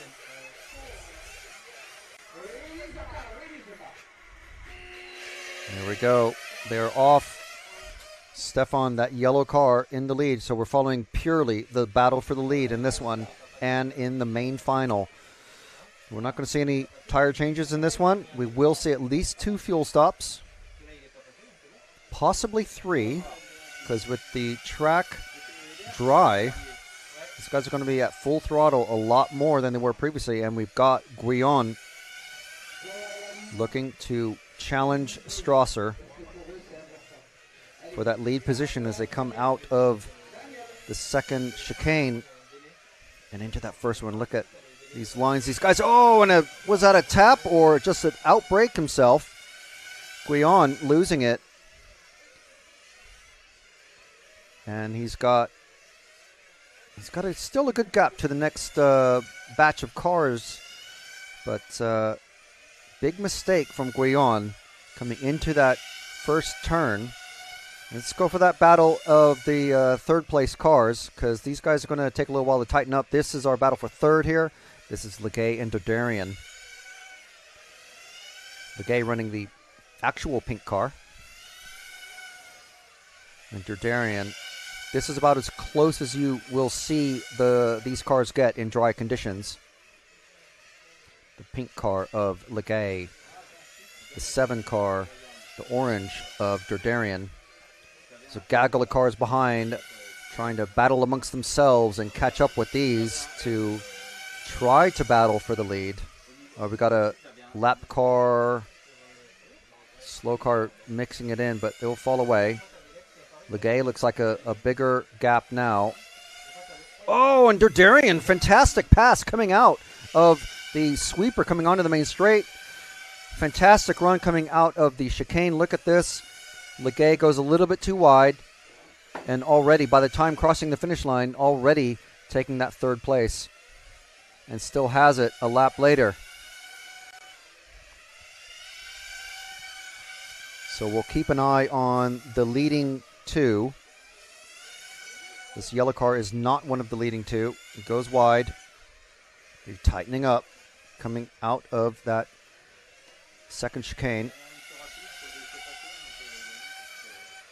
Legay losing a little bit of speed there. This guy's doing about 60, 70 miles an hour. It's about 100, 110 miles an hour. Around the hairpin. Into the chicane again. Oops. Do apologize. Now into this camera position. You see, it's possible to straight line that, but from the position that the drivers have, with that undulation of the elevation changes and the off-camber aspects of the apexes, I'm trying to think how many more complicated sounding words I can squeeze into there. It's just very, very difficult. Around the arrowhead, around the middle turn, around the Omega and the hairpin, coming into the sweeper again, down the main straight. This is our battle for second. Strasser leading this one still, but he is 7 seconds up the road from these guys, so basically about a third of a lap ahead.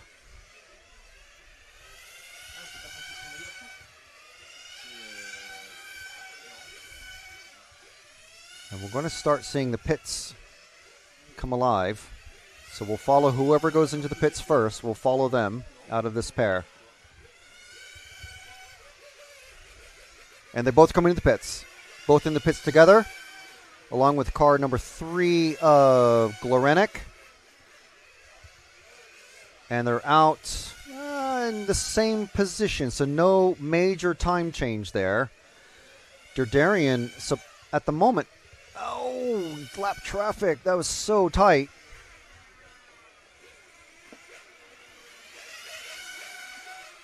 Derderian, the big mover out of everybody in the top 3. Coming from 7th place, running second. Legay all over the back of him, though, now. These pit stops can really mess with the driver's rhythm. So it takes some mental concentration. It's not just about hand-eye coordination and just all-out speed and setup, and there's all sorts of things that go into top-spec European class racing. Strasser still 14 seconds ahead. He's almost about to lap these guys.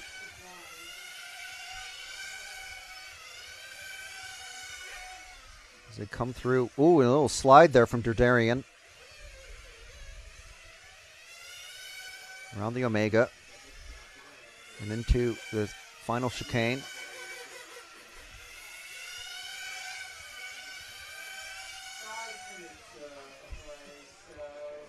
So 9.5 minutes left in this one. So probably two pit stops remaining. So lots of opportunity still.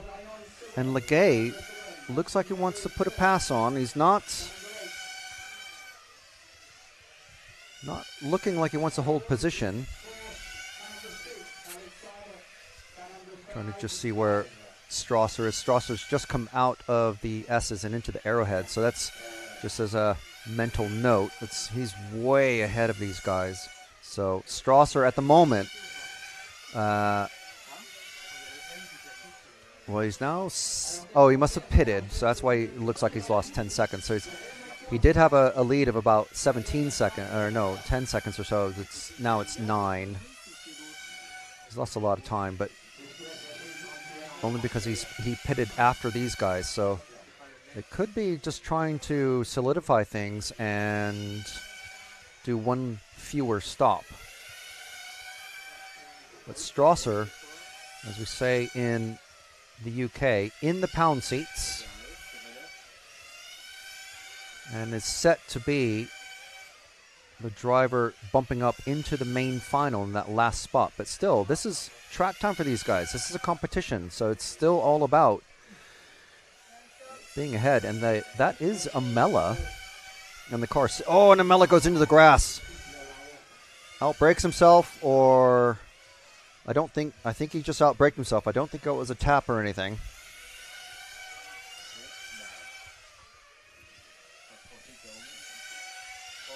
So into the arrowhead. It's that car 7, and then the car 8. He's talking about Dardarian making a good jump from position 7 on the grid. Legay also from position 8, running 3rd. So, oh, that was a little tap. That was a little tap. Oh, that was so close. See what happens coming out of the chicane. He's going for it. He wants that position. He wants to get ahead of Dardarian and try to catch Strasser. But Strasser's still 7 seconds ahead of these guys. So either his pace is slowed down just very, very slightly. Oh, and they're both coming for pit again. They're both in for the pits. There goes Engel. And they've swapped positions. They've swapped positions now. So don't know exactly what happened. It could have been anything. The tiniest little fumble, a half a tenth here or there in the pit, and suddenly you have a change of positions. So we're following the pink car, and we'll try to figure out. We have Furman in the second place, but he's going to come in for a pit. As well as Kazaus, those are our current second and third place drivers. Strasser running 10 seconds ahead of them. So even if he comes in for a pit and has a little bit of a fumble, he'll still come out in the lead. So he has a great lead. We're following Legay in the pink with the black wing. Dardarian is 2 positions behind. Not sure where on track exactly, but Dardarian running 5th at the moment.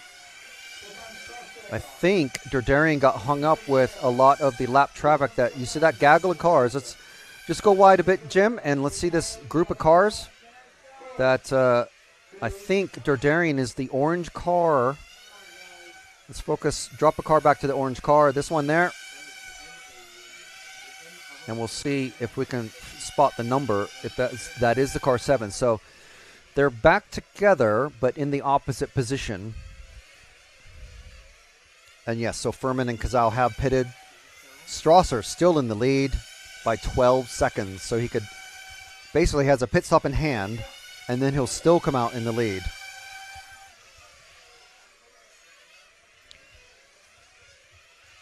Let's go ahead and move forward to the pink car, and then we'll follow these guys just for a bit because they are actually due somewhere in the next couple of minutes a final pit stop because they pitted at about the 6-minute mark, if I remember right. Which means they're going to be getting another pit stop in about a minute and a half.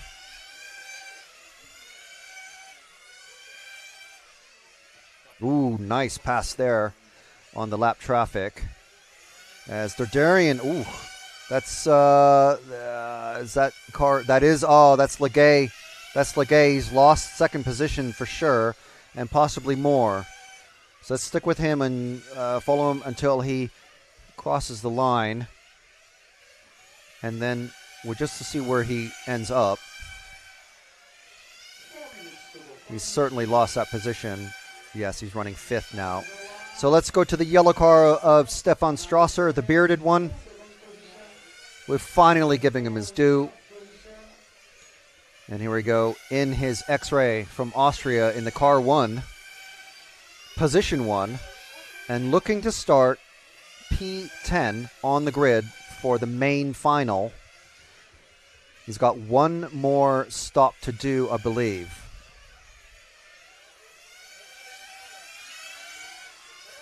Coming around the hairpin. And here's our chicane cam. That sweeper coming onto the main straight. and into those S's. Very tight, way tighter than it looks on that camera. You can see, you can get an idea of how awkward and tight it is. All the drivers saying that this is more of a driver's track than a power track.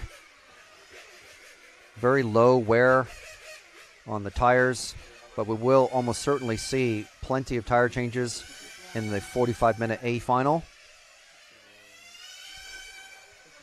Oh, and he hit, that's a back marker he smashed into. So that's going to cost him some time. Still 9.4 second lead. So let's see where Furman, who is now in second, crosses. He'll probably make up 2 or 3 seconds. There's 6.2 second lead now. So 3 point something seconds there that Stefan Strasser's just lost with that wayward back marker. He comes into the S's once again. See how you could straight line it. But next time around, we'll follow him and we'll see what it looks like. To the driver's eye view, is a very tight set of corners there. So stay a bit wide here, Jim. And you can see how tight that is from the drivers. That's what they see. Where main camera is on the rostrum with the drivers. Furman still 6.1 seconds behind. Strasser and Furman running same pace. Just under 2 minutes remaining, so we're going to have a splash and dash here, I think, at some point for Strasser. Strasser running, everyone running the Hot Race handout tires. Nicola and Mirko helping him out. So 1 minute 30, less than 90 seconds left, and Stefan Strasser is going to win the last chance final and go into the main final in the last spot on the grid. 5.5 second lead now he has, so it's just coming down ever so slightly. And I'm going to guess that this is going to be Strasser's best result ever, no matter where he finishes in the main final. This is going to be his best result ever at a Euros.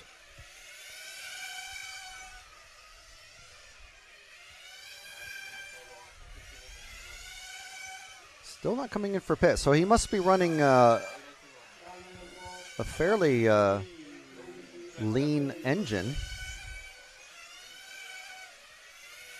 30 seconds remaining. So we've got Strasser, Derderian, Kazal, Furman, Amelia. Legay has not been able to recover from his 8th position. Started 8th, was running 2nd and 3rd, and looks like he's going to be finishing 8th. So the final results don't tell the story, unfortunately, for Maxime Legay. Strasser on his last lap now. A great run for him.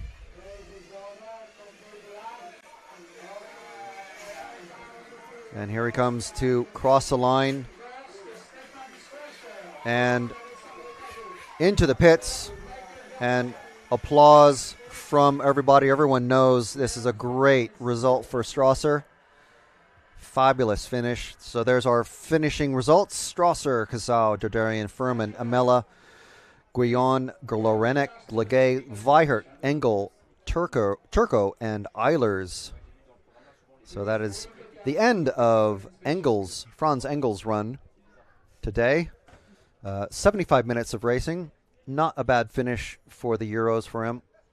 Certainly worth the trip, I'm sure. So we hope everyone enjoyed that.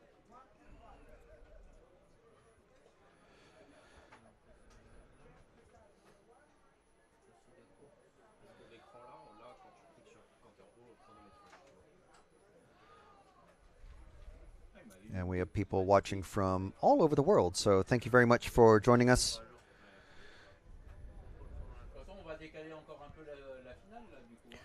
We've got people from California, from Canada, from Australia, obviously from Austria, because we have many Austrian racers here.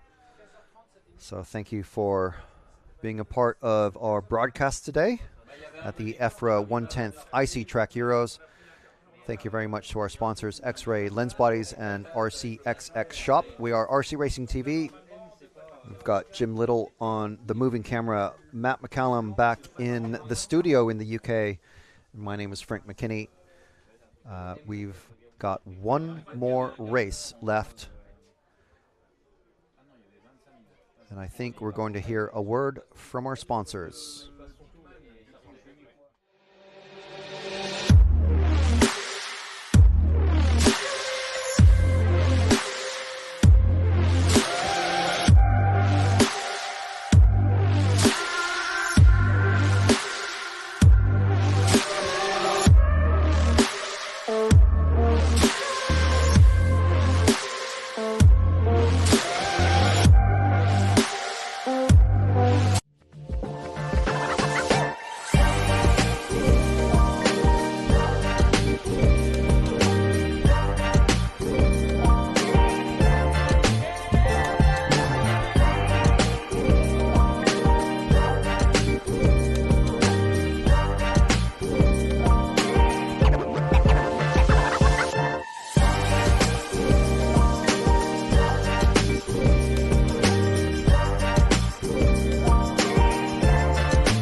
All right, so there we go. That is EFRA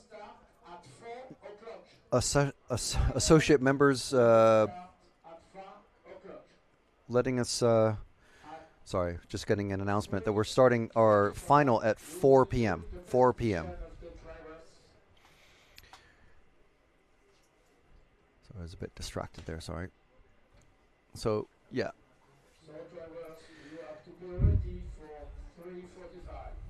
So they're going to ask them to come to the grid at 3:45.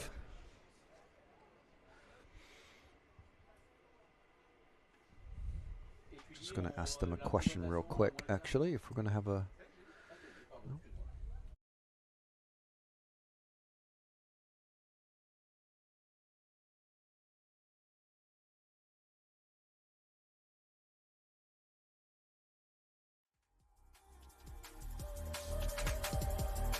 Yeah, so we will have a driver presentation.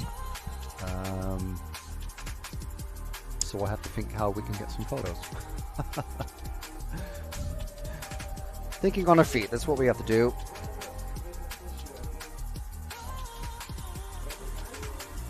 So that's in 20 minutes. We're going to have a driver presentation. And then right after that, short warm-up. Pretty standard warm-up, probably 3-4 minutes. And then into the 45-minute main final. So who do you think is going to take it out there in the chat? Do let us know. Is it going to be Tony Gruber defending his European Championship? Or is it going to be Balestre, who's TQ, had TQ last year? Grosskamp will be Thurston, making a fantastic result, like making this weekend even better. Well, we'll see starting at 4, but just going to sign off until then. And until then, you can enjoy the music until the main final.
So as you can see, the drivers are being introduced on the rostrum. Top 10 racers.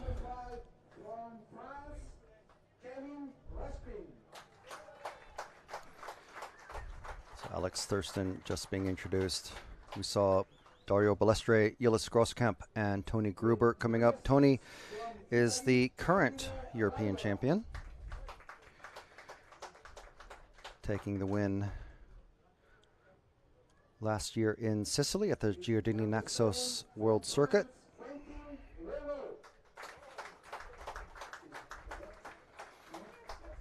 So Ruskin's slightly blocking our view there, but it's okay. It's Quentin LaRue who's just walked up. There's Basile Concialdi. Vito Garacci from EFRA, our race referee for the weekend, is calling them forward.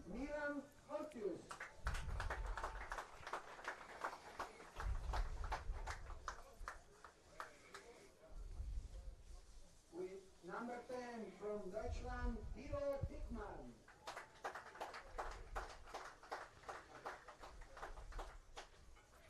Thilo Diekmann from Germany, running in 10th week. I missed Milan Holtius, who we had a very active race, his semifinal.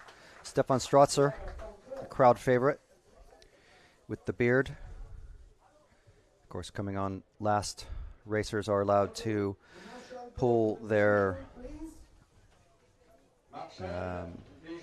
choose their spots in the order that they qualified in. So Dario is called forward first. And all the racers come along and pick their spots in order of the qualifiers. You see Dan Jones and that's Armin stirring things up by wearing his Infinity shirt.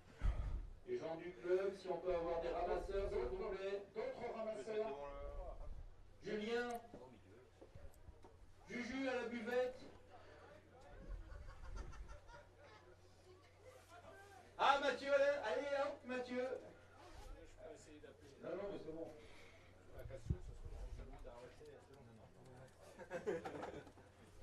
Merci beaucoup. Encore.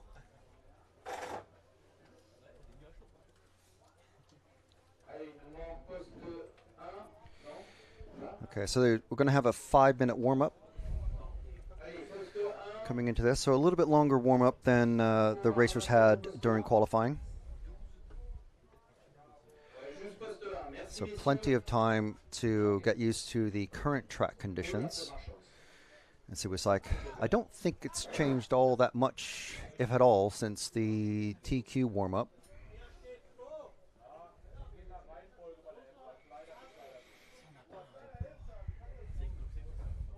So here's the mechanics getting ready in the pits.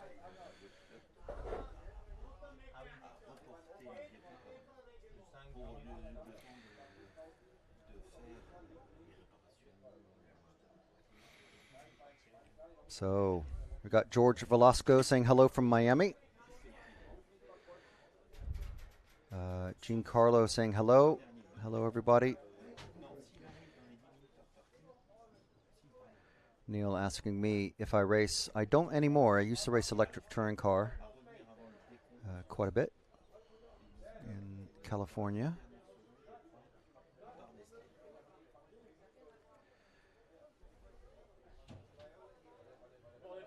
Sponsored by many team representatives and company owners that basically took pity on me. Like Oscar Jensen and Jürgen Lautenbach from Team Orion and LRP, respectively. So it's Massimo and Massimo there, you can see, holding with Dario's car number 1. Massimo, his engine man, running max power. And Massimo, his mechanic, with the blue shoes. He's got the Team Massimo sat on either side of him, usually at these races.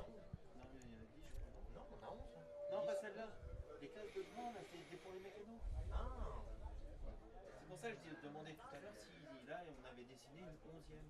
Parce que, tu vois, je les connais, je commence à les connaître.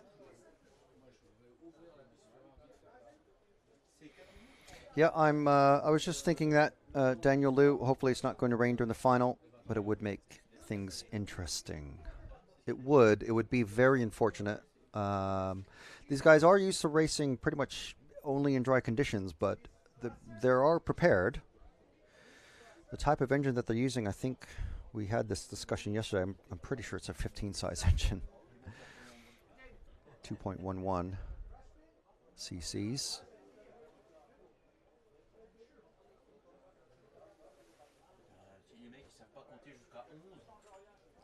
Nitromethane powered, or nitromethane fueled 2-stroke engine.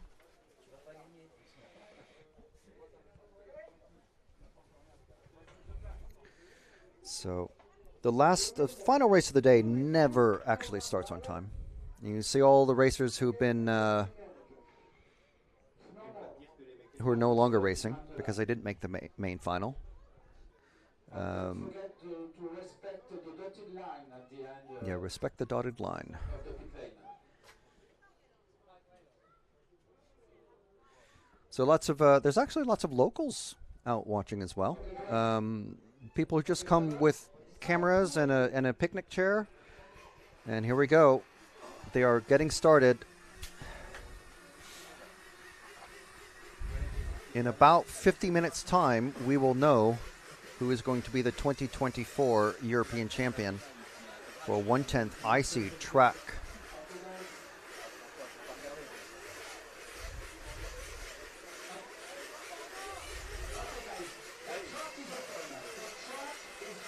So yeah, it's Tony Gruber's father just underneath our pit camera there. We've got car number 3, Dario Bellestre's car number 1, pitting right next to him. I'm pretty sure that is Gilles Grosskamp's pitman for car number 2. Alex Thurston just coming out of pit lane there with that purple and white car.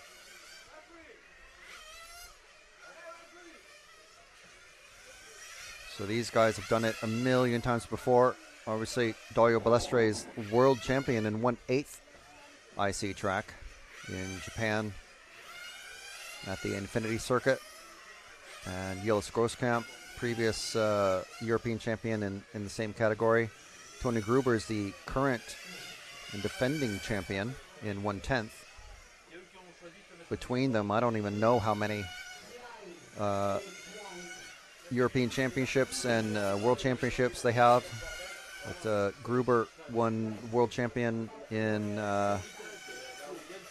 GT8 Nitro last year in Austria. I think it was the first world title for that category. So first time I saw those in action was in Croatia last year, but it's been a EFRA class for a couple of years now, and they are quite impressive machines. They're no longer just the converted Nitro buggy that they were many years ago when the class was called Rally Game. Now they are their own specific bespoke class.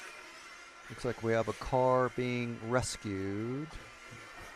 No, that's a chair for the marshal. Way up on the other side of the pit there, just to the left of screen. He's got his chair. He's ready for a 45-minute main final. You might ask, why not make it an hour? There's lots of big races that do hour-long races, like for Nitro Buggy and stuff like that. But for sanctioned events like EFRA and IFMAR, the World Championships for Nitro classes are generally pretty much always 1 hour long, and the European Championships 45 minutes long. So we're expecting at least one tire change.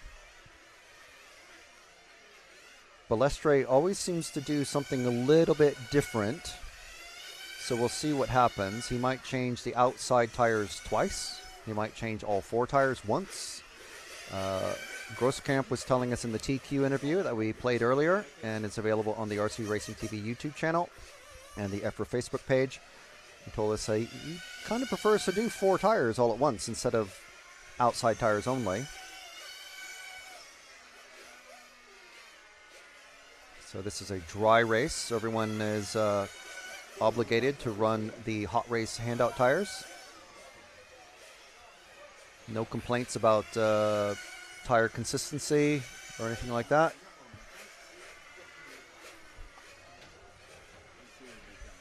Jan Rathieski, thank you for joining us, Jan. Mrs. Young saying, go Yillis, and good luck to the drivers in the final. Thank you to RCTV for the excellent coverage of this weekend. So thank you very much.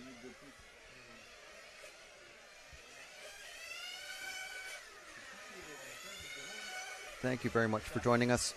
Everyone is checked in. Absolutely no issues that we're spotting so far. Maybe some, yeah, there is definitely a tire change. That's for Carmine. It's for Raiola, our number 6 car.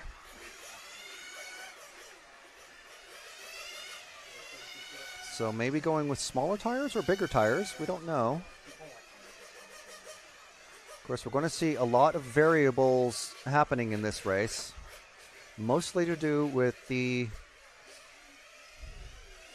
tire changes and the speeds of the drivers, speeds of the cars as the tires change size over the course of the race.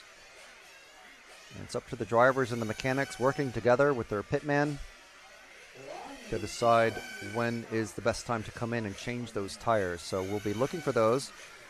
Basically, it's going to cost them at least a lap to come in, probably a lap and a quarter.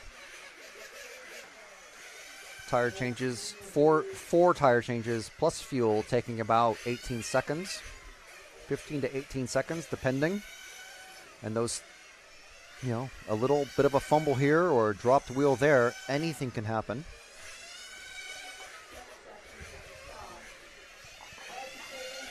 So 30 seconds, all cars calling to the pit lane now.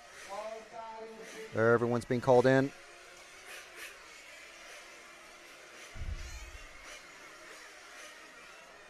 So we're going to see them come in. Last drops of fuel being brought in. And then the mechanics will go out to the numbered starting positions that correspond to their drivers starting.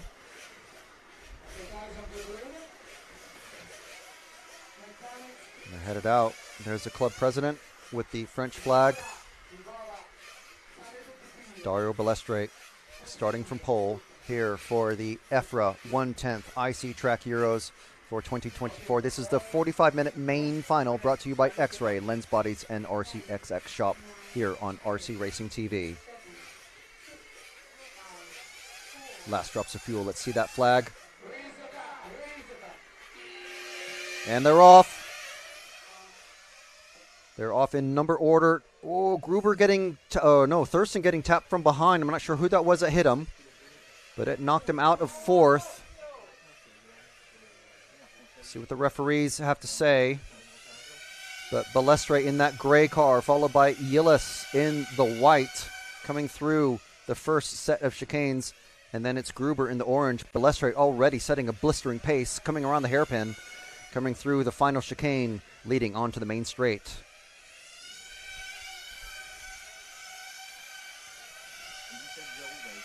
And into the arrowhead now. See what sort of pace these guys have. 34 seconds for 2 laps. So it's from a standing start. So 17 flat pace for Balestre on that last lap. 16.6 for the second lap. Oh my goodness. He is on fire. Let's drop back to the battle for second.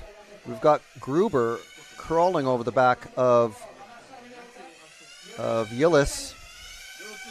Not sure what happened to Thurston. We'll try to find out, but it looks like he's running 5th at the moment, and Raiola in 4th, just ahead. Is our battle for second. Dario already a second and a half ahead. And it looks like Yillis is able to pull away. Ooh, a little slide there from Yillis. Let's Gruber catch up.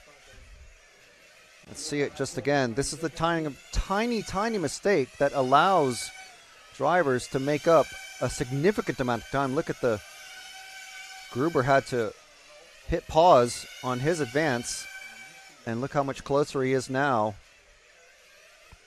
You can see Dario streaming away out of this final corner.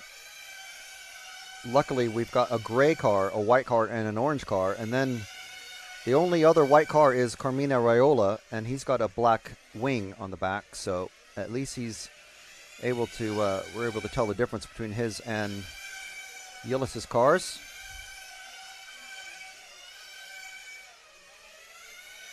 So here's our battle for second. Let's zoom out just a tiny bit. Oh, and Yillis goes over. Yillis goes over and loses a place. Let's see how it happened. And he just rode the curb just way too much. Luckily, did the champions roll, finish on his wheels, and he's off and away. So let's see what that has done to the order. Balestre, Gruber, Grosskamp, Raiola, and Thurston. We have now, this is our battle for third with Grosskamp and Raiola. Teammates, one from Holland and one from Italy. We've seen how Carmine can drive. Let's see if he can put the pressure on Grosskamp. Multiple European and world champion. Raiola trying to make his mark, finish on the podium, and see where it takes him. The two white cars moving through traffic, already passing Strasser in that number 11. Our bump-up man from the Last Chance final. Probably the most popular racer on the rostrum. When they went up, big cheers for him and his beard. And, well, no, for his driving, really. Stick with the two white cars. This is Grosskamp and Raiola. Raiola is got the big carbon plates on that Lens Bodies touring car body shell. Someone shouting for a marshal, not sure who. And you can see it's just visibly brighter now than it was. And you see Dario working his way through traffic as well. Referees doing a great job calling the traffic. Gruber and Grosskamp, and then Raiola. Is that that's Grosskamp has already come into pit, so that's Grosskamp. Battle for third, actually. My bad. Sorry. So Gruber has also pitted, I think. So Grosskamp yet to pit. Sorry, no, Grosskamp did pit.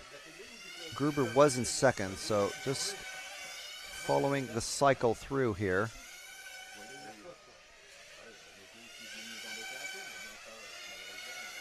So Balestre is pitted. We're waiting. This is okay. So Raiola is the second of the white cars. Let's follow Raiola. He's about to pit. He's about to pit. Maybe not now, but soon.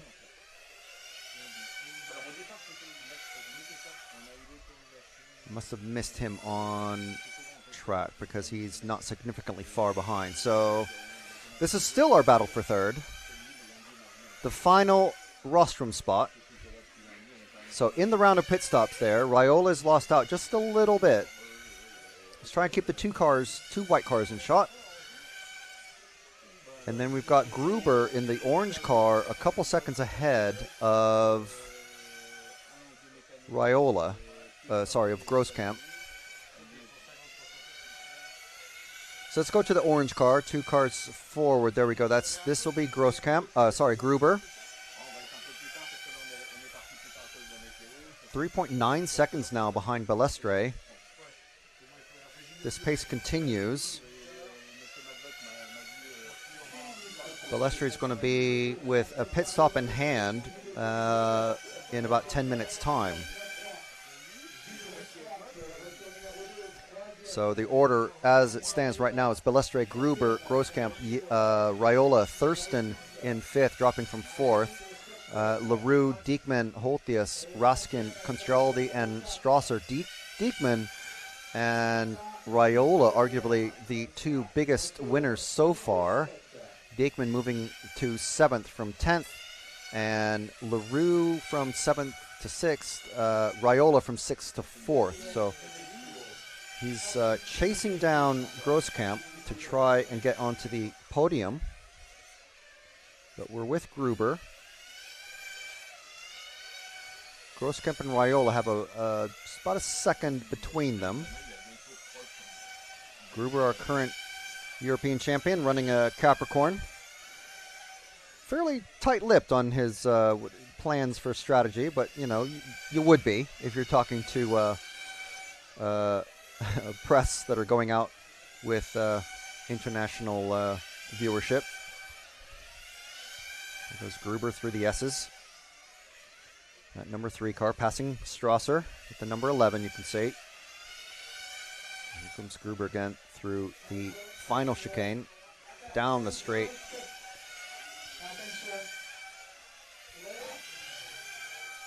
Gruber and Groskamp getting a little bit closer together. It's still 1.6 seconds, so there's about one bend between them. If they were in real cars, Groskamp would just be getting a glimpse of him on the straight before he turns away and goes out of sight. As a racer, you can tell when you see out of the peripheral vision, especially when the cars are such. There goes Gruber for pitting. Gruber's pitting. Let's go to our pit cam. He's just underneath us there, and he's back out. That's his father refueling for him, assisted by Daniele Ialesi. Okay, so second round of stops coming through. I hear cars coming through, running quite hot, really, it sounds like, or very, very lean. This is Gruber coming up on, I think that's Strasser again. It is. Oh, Gruber made a slight mistake there. Very small mistake. It's uncharacteristic, to be honest, of these top 3 guys.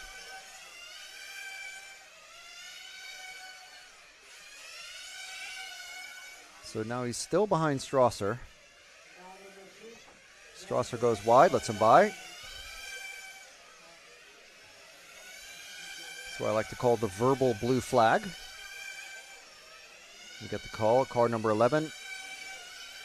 Faster car on you, or leader. So it's Balestre, Gruber, and Groskamp.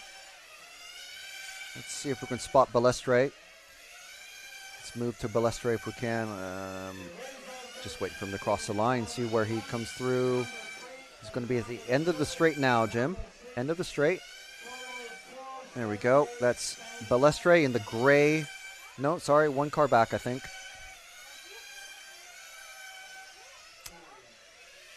Maybe one car forward. There he is. Sorry about that, people. Balestre now passing Strasser. No, that's Diekman. So we do have 2 yellow cars with black wings there. I did forget about Diekman's car. So this is Dario Balestre, our leader, after 10 minutes and 2 pit stops. Car number 1 on the car. So Balestre, next time we're going to see him in action, at least on RC Racing TV, is going to be at the 1/8 IC Track European Championships down in Le Corrotondo in Italy. Just at the top of the heel of the boot of Italy, if that makes any sense.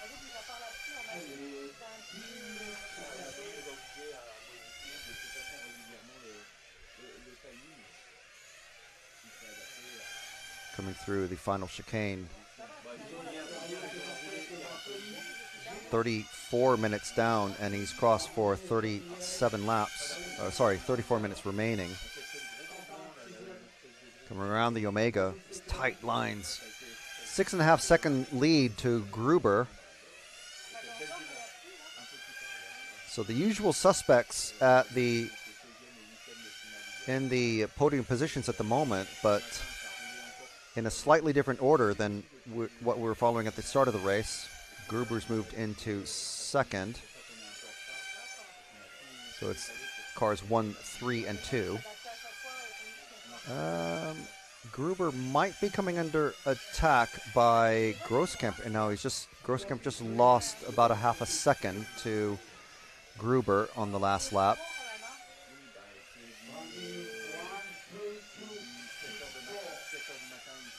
coming around the arrowhead.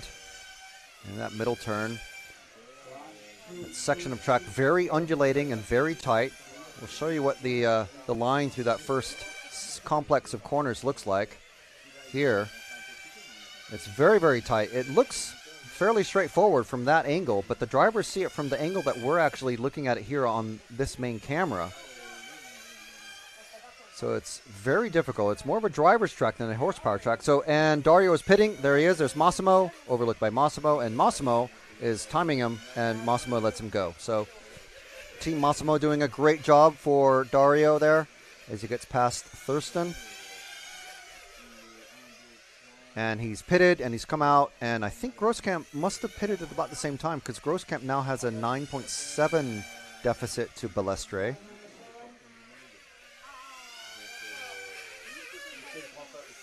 So, again, Balestre with Grosskamp is... What's happened with Grosskamp? Has he just... Grosskamp's just lost 2 positions, so... Not quite sure what happened there. Gruber and Raiola have now moved ahead of Grosskamp. Gruber must have pitted, and then Grosskamp maybe had a slow pit. Not quite sure. So Raiola's now moved ahead of Grosskamp.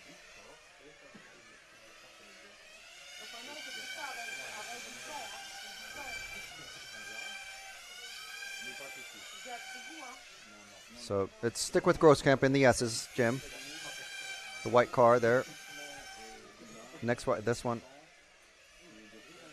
Oh, and I think that was, who was that going over? I think that was LaRue.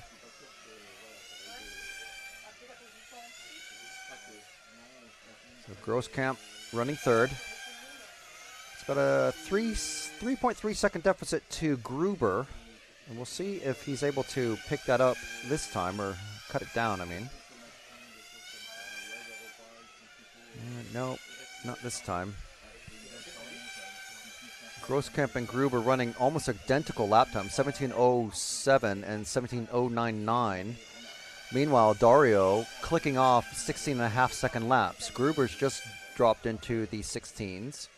Probably not for the first time, but the first time I've noticed. And Grosskamp as well, so 16.7 for him. So a little bit faster than Gruber that time. So he would have made up a 10th, and it shows right there on the on-screen graphics, as you can see.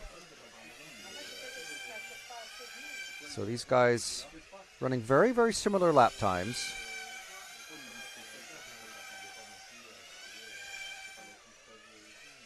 And when we get closer to the halfway mark, see if we can find Gruber, just so we have a little, this car here, there we go, the orange car, forward, there we go, coming out of the hairpin. This is Tony Gruber from Germany, our current European champion. Still 3 seconds ahead, still, yeah, 3.2, 3.3, so 3 and a bit seconds here and there ahead of Grosskamp, but still Dario in the lead has basically a pit stop in hand over Gruber. So he's built up a really good lead. And let's hope nothing happens in the pits.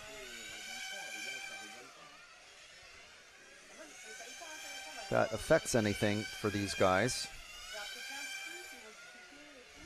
We've seen teammates bumping into each other in the pits. We've seen spins.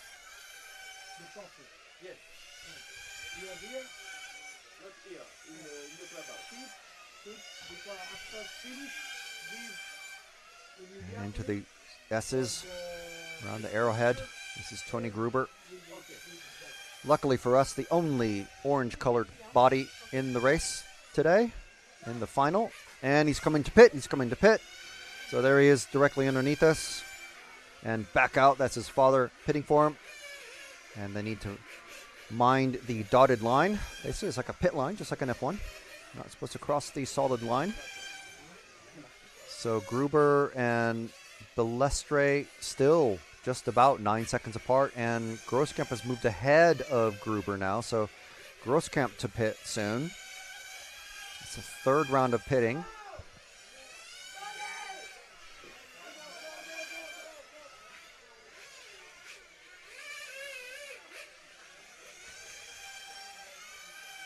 So now we're back to the status quo. Balestre, Gruber, and Grosskamp. Raiola running fourth, still trying to chase down his Infinity car teammate of Grosskamp. So at the moment we have Infinity, Capricorn, Infinity, Mugen. That's our top 5 cars. That's Balestre, Gruber, Grosskamp, Raiola, and Thurston. Thurston, top Brit racer here. There's a very small British team. A very small Italian team as well, but 2 of them are in the top 5 in this race right now.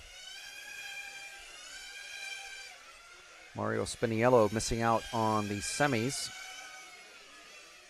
He's the only one of the Italian drivers to not make it into a final. 27 minutes to go.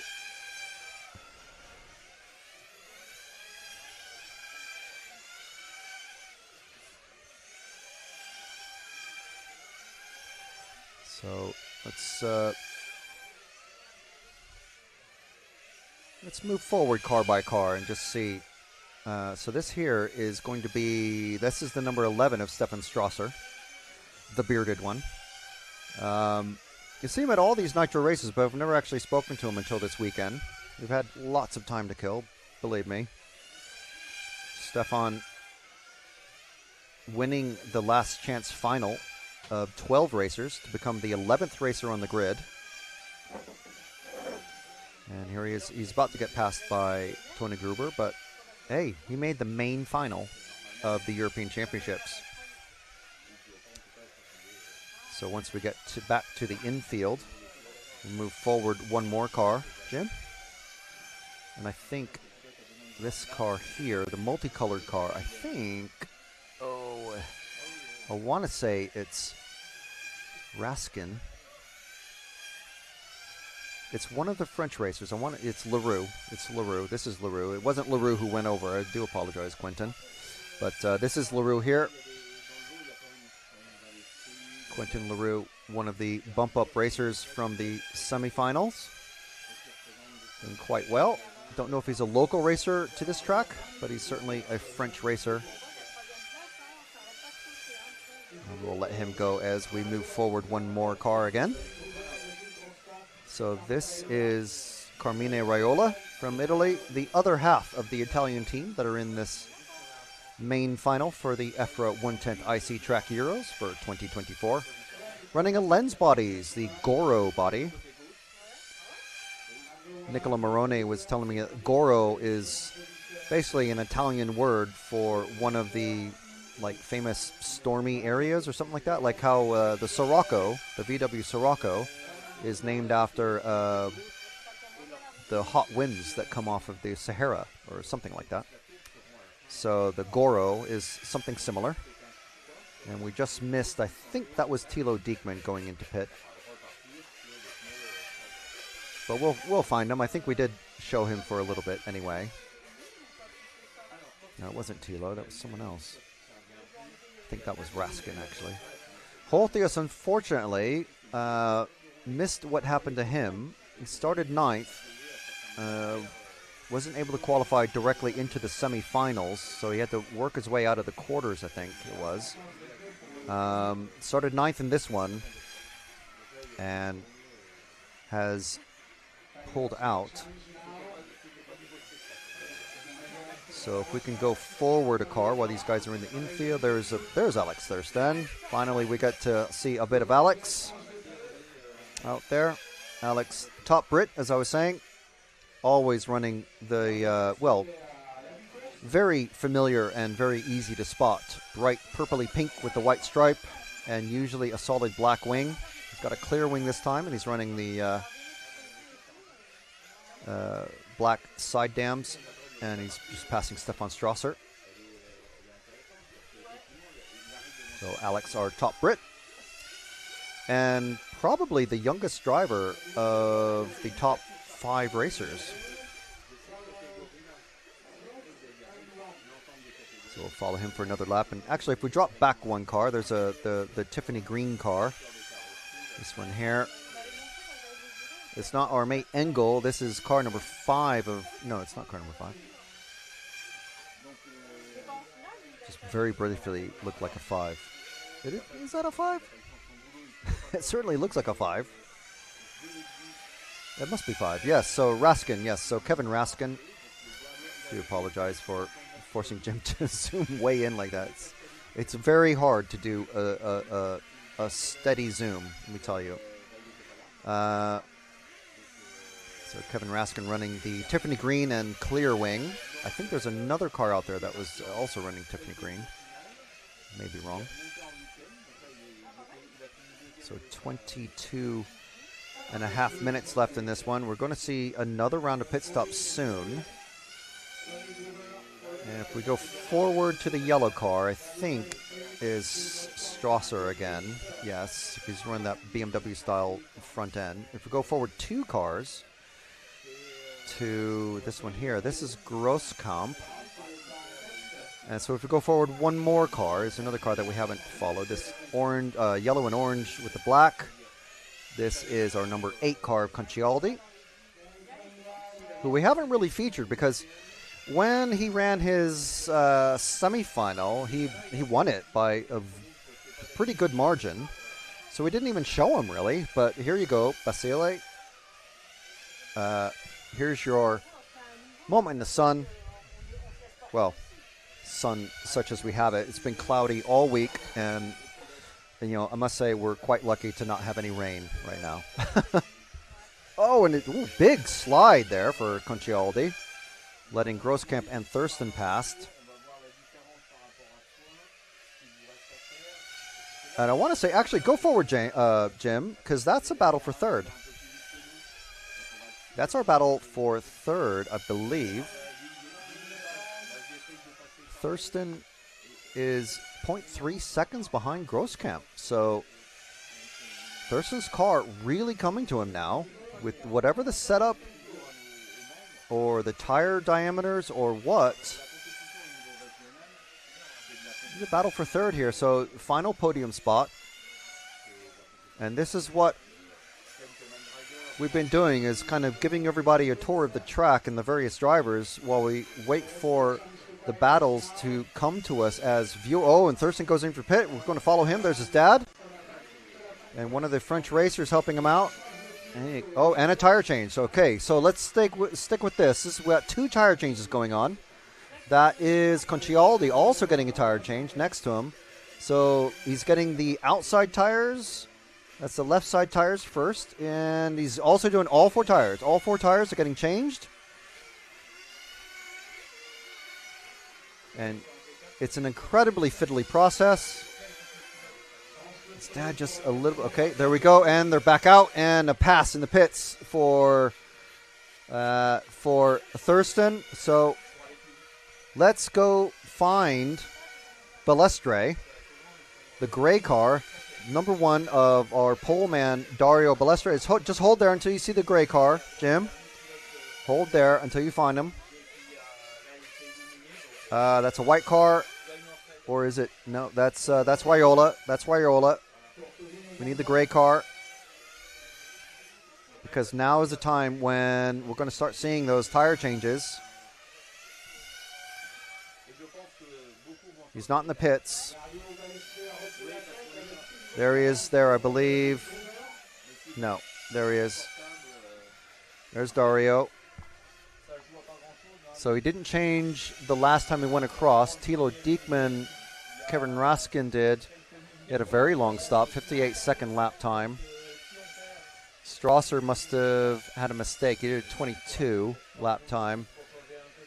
But Dario running 16.9. Forecasted for 155 laps, just 2 laps ahead of Gruber. So that's how tight it is. They're both on the same lap, Gruber and Balestre.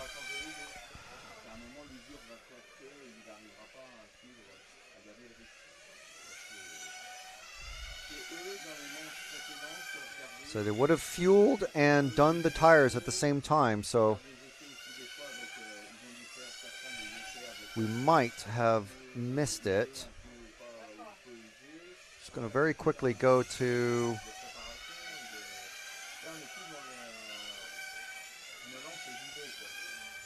See, nothing is happening in the pits that I can see from our pit cam.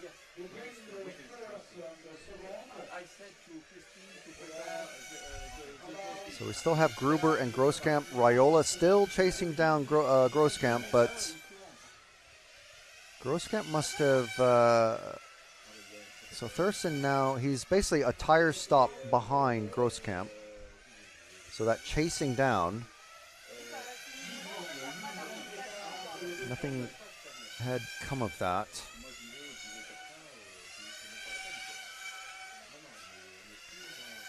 So Balestre still a normal fuel stop ahead of Gruber.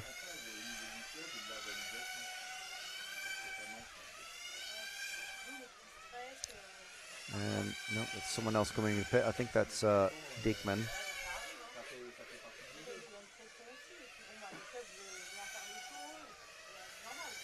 Still 7.7 seconds as Dario comes out of this sweeper onto the main straight. Gruber just about to cross. 8.2 seconds now for Gruber.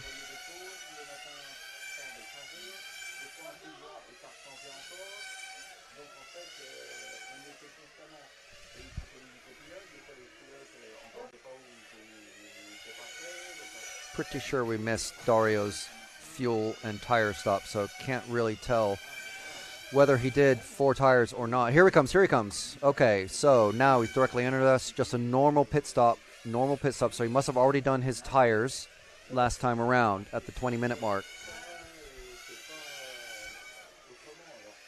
And he's just rocketing away. And it's impossible to say with any sort of confidence that he's got this in the bag. You never know what can happen. Gruber must have come in at the same time because he's still 8.8 seconds behind. That is Grosskamp that is right behind. I think that's Grosskamp with the clear wing that he's just passed. So does that... I don't think that puts Grosskamp a lap down.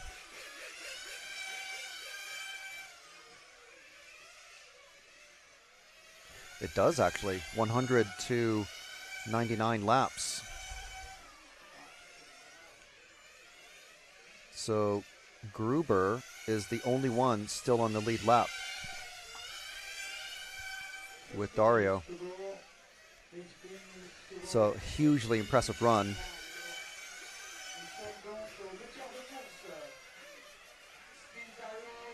And at this track, on this day, for the 2024 EFRA 110th IC Track Euros, Dario Balestre is in a league of his own. As he's coming up to put a lap on, I think that's Thurston.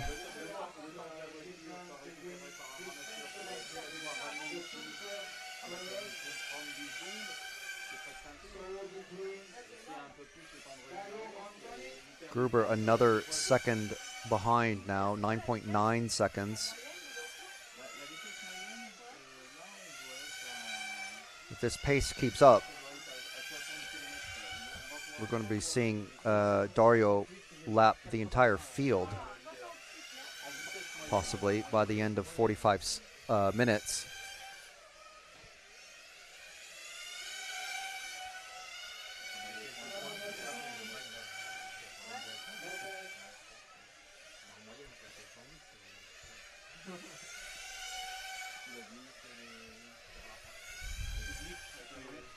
Coming out of that sweeper onto the main straight.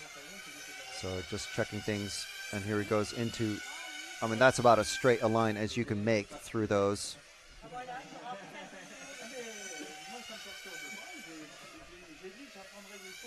And into that final chicane. Several inches underwater earlier in the day until the track volunteers, the club members, cleared the drain that is at the bottom of that chicane. And all the water drained away. It's a magical process. Good stuff. Around the arrowhead comes Dario, and then the Omega, and the hairpin. Rocketing down the straight again. 109 laps now. Let's see when Gruber does his 109th. He's 9.6 seconds behind now, and now 9.7. So it's, I mean, we're looking at about a tenth of a lap faster every lap.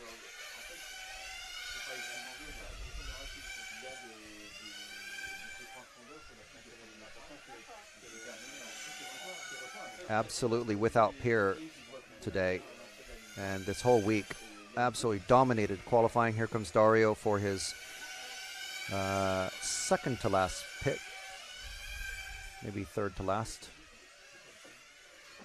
Very quick. Team Massimo doing the job. So no other battles in the top three. Gruber 10 seconds behind Balestre.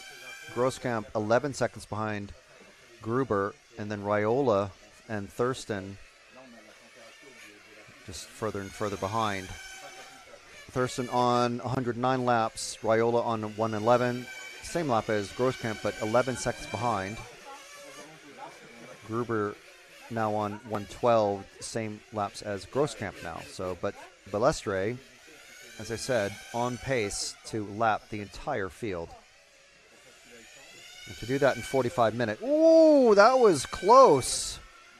That was close. Coming out of that sweeper. See if we caught it.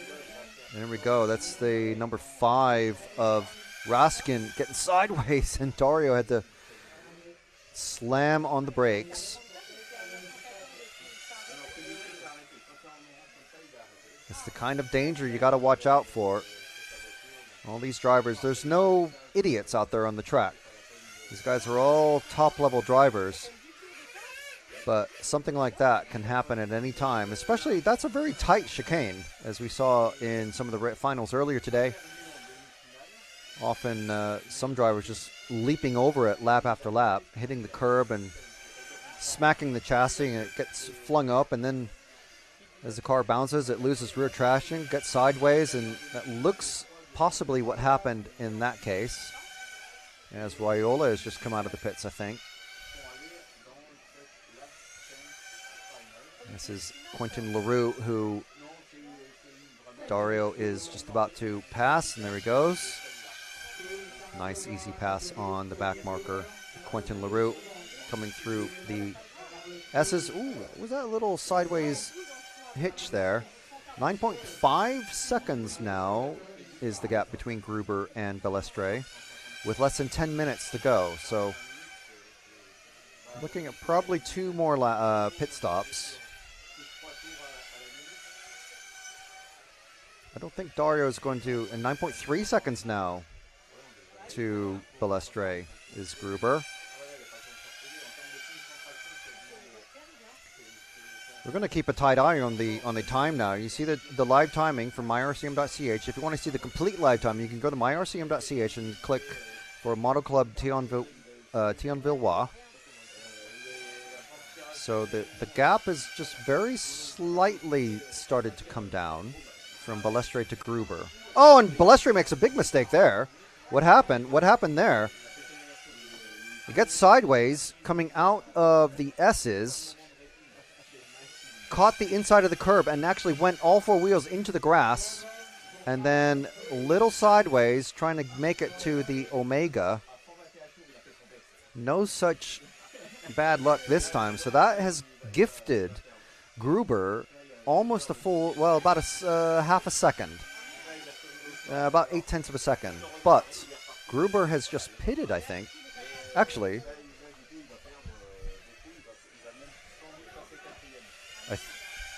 oops, sorry. This is not what I intended to press. I'm sorry.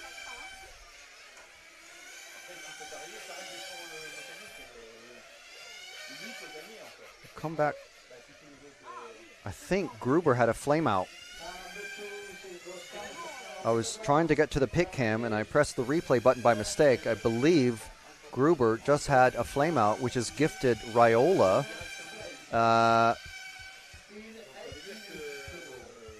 Gifted Raiola third place, and Grosskamp second, dropping Gruber down to fourth. So there's now just a few seconds between Raiola and Gruber. Let's go to Gruber in the orange car. There we go. That's Gruber. Because he's behind Thurston, who is, to him, lap traffic. And, okay, he pulls off, so that's fine. Now he's got either Diekman or that's one of the French racers. And then he's got Strasser. And he is rapidly catching Carmine Raiola. So something happened to Gruber. I think it was a flame out. I did see someone running across the grass carrying a car. So I think it was Gruber. So he would not have lost a lap. Oh, wow. That was close. So let's see, the next white car in front is Carmine Raiola. So 2 more cars, and Gruber will be all over Raiola. So little mistake there cost, at that point there, last lap, cost Gruber about 2/10 because it was not able to go on full throttle coming down the main straight. However, he's now catching Raiola slowly, whereas before he was catching Balestre. Raiola is pitted, and now he is 3.4 seconds behind Gruber. So we're now watching the third place man. He's just been promoted to fourth after flaming out, I think, and then catching Raiola. And now Gruber here on camera is now 9.1 seconds behind Gilles Grosskamp.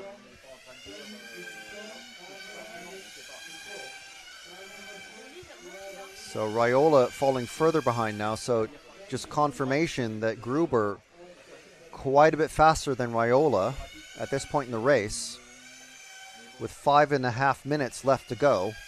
Still still a pit stop. Still one pit stop for everybody. So Gruber now 8.2 seconds behind Grosskamp. Gruber comes into pit. We're with him and his father and Elise watching on, and he's back out. And there he is with Raiola. He's nose to tail with Raiola. He's just behind Raiola now. Oh, he's done it. He's done it.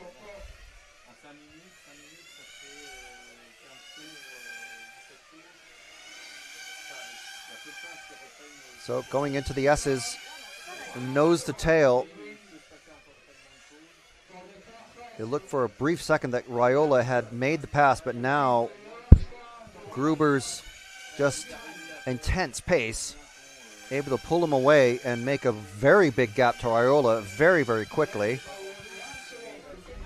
That was about 1/10 of a second, and now it's about 0.8. Still running third.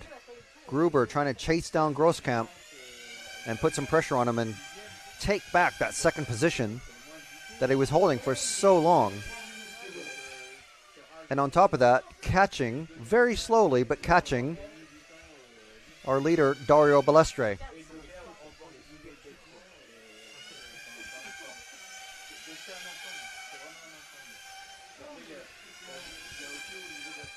So 4 minutes left, 4 minutes. We're with the German, Tony Gruber, our current European champion, but for how much longer? Is it going to be for another year, or is it going to be for just 3.5 minutes?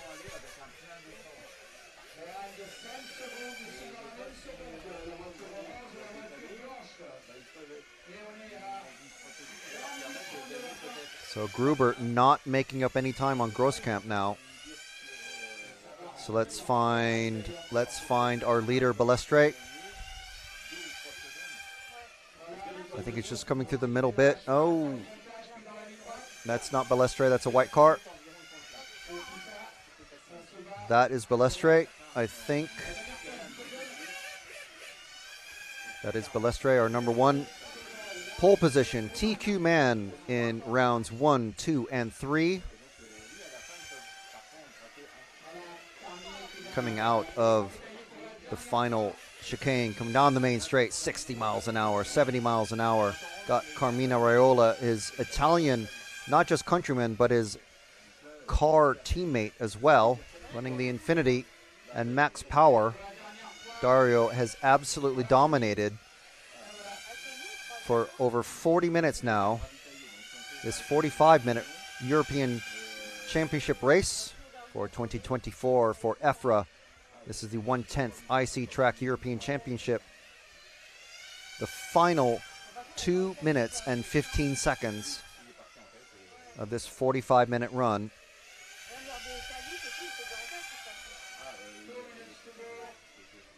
Two minutes remaining.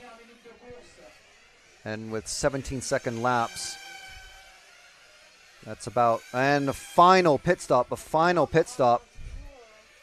Look how calm the Massimos are. Massimo from Max Power running the stopwatch. Massimo from Infinity running the fuel gun for Dario.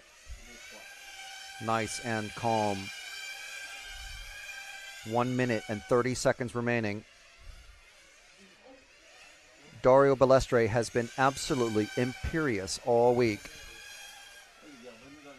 TQ in the first round of qualifying on Wednesday evening. TQ in the second round of qualifying Thursday afternoon, and in the third round as well.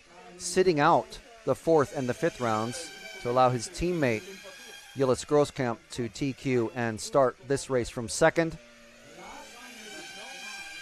1 minute remaining, and Dario has been absolutely dominant in this 45-minute race. Just 50 seconds left. We've got Grosskamp. He knows Dario has been fast this whole time. Started from second, and looks like he will be finishing second. Gruber from Germany running the Capricorn, starting third, and looks like he will also be finishing third. 30 seconds remaining. Absolutely no worries about running out of fuel. They just had a pit stop a minute ago.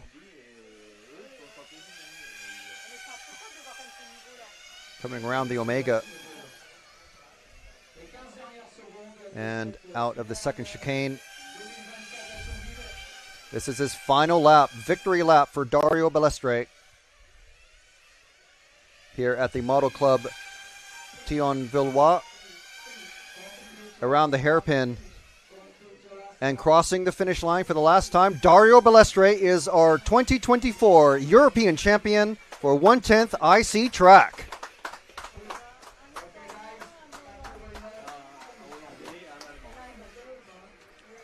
What a race, what a dominating performance. And we see the racers congratulating each other and just talking each other through.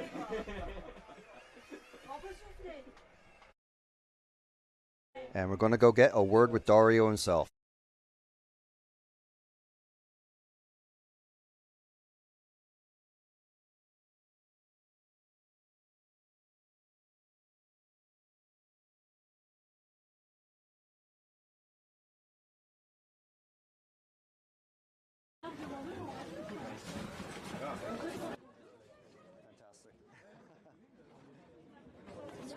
Excusez-moi.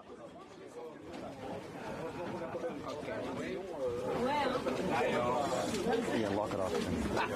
One more time. Hold on first, because otherwise it's crystal. Yes, hold very carefully. Take your interview and then give it back. Yeah. I'm okay with the hay. Oh yes, it looks good. It looks good. Winners always look good.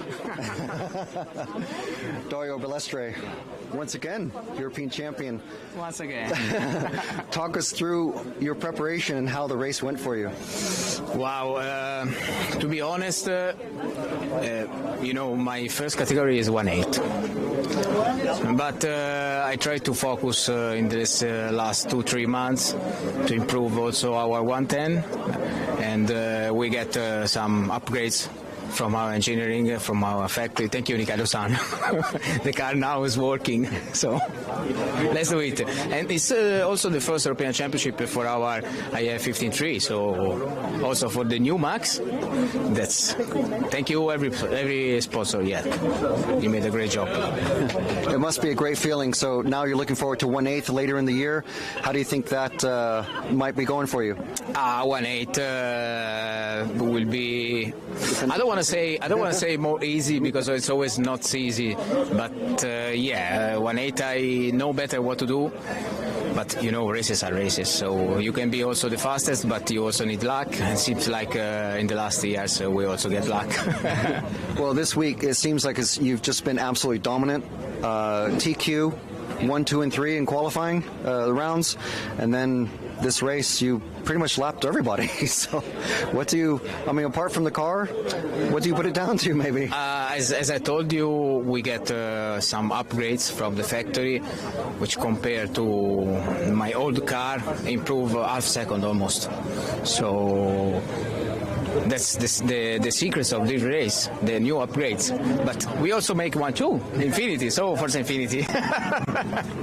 Well, excellent job, and we'll let you go and enjoy the winnings. Thank you. Ciao everybody, thank you. Can you follow him with that?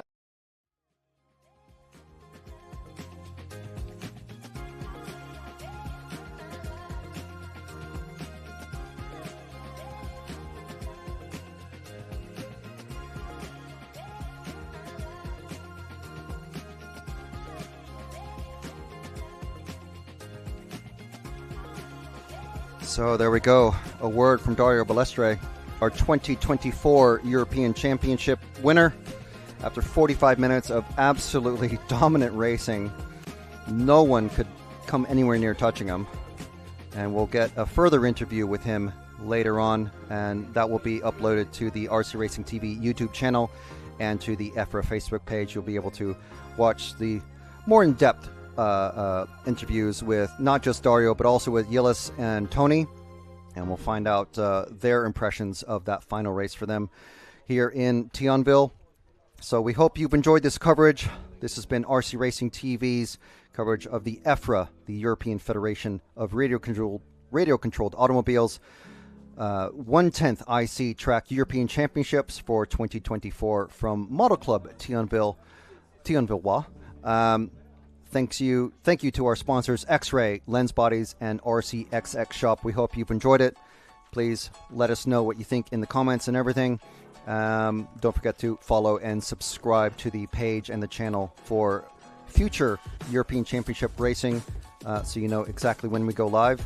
And from me, Frank McKinney, from Jim Little on camera, and from Matt McCallum back in the studio in Nottingham, thank you very much. We'll have a final word from our sponsors, and we'll say our goodbyes from Thionville.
Bye.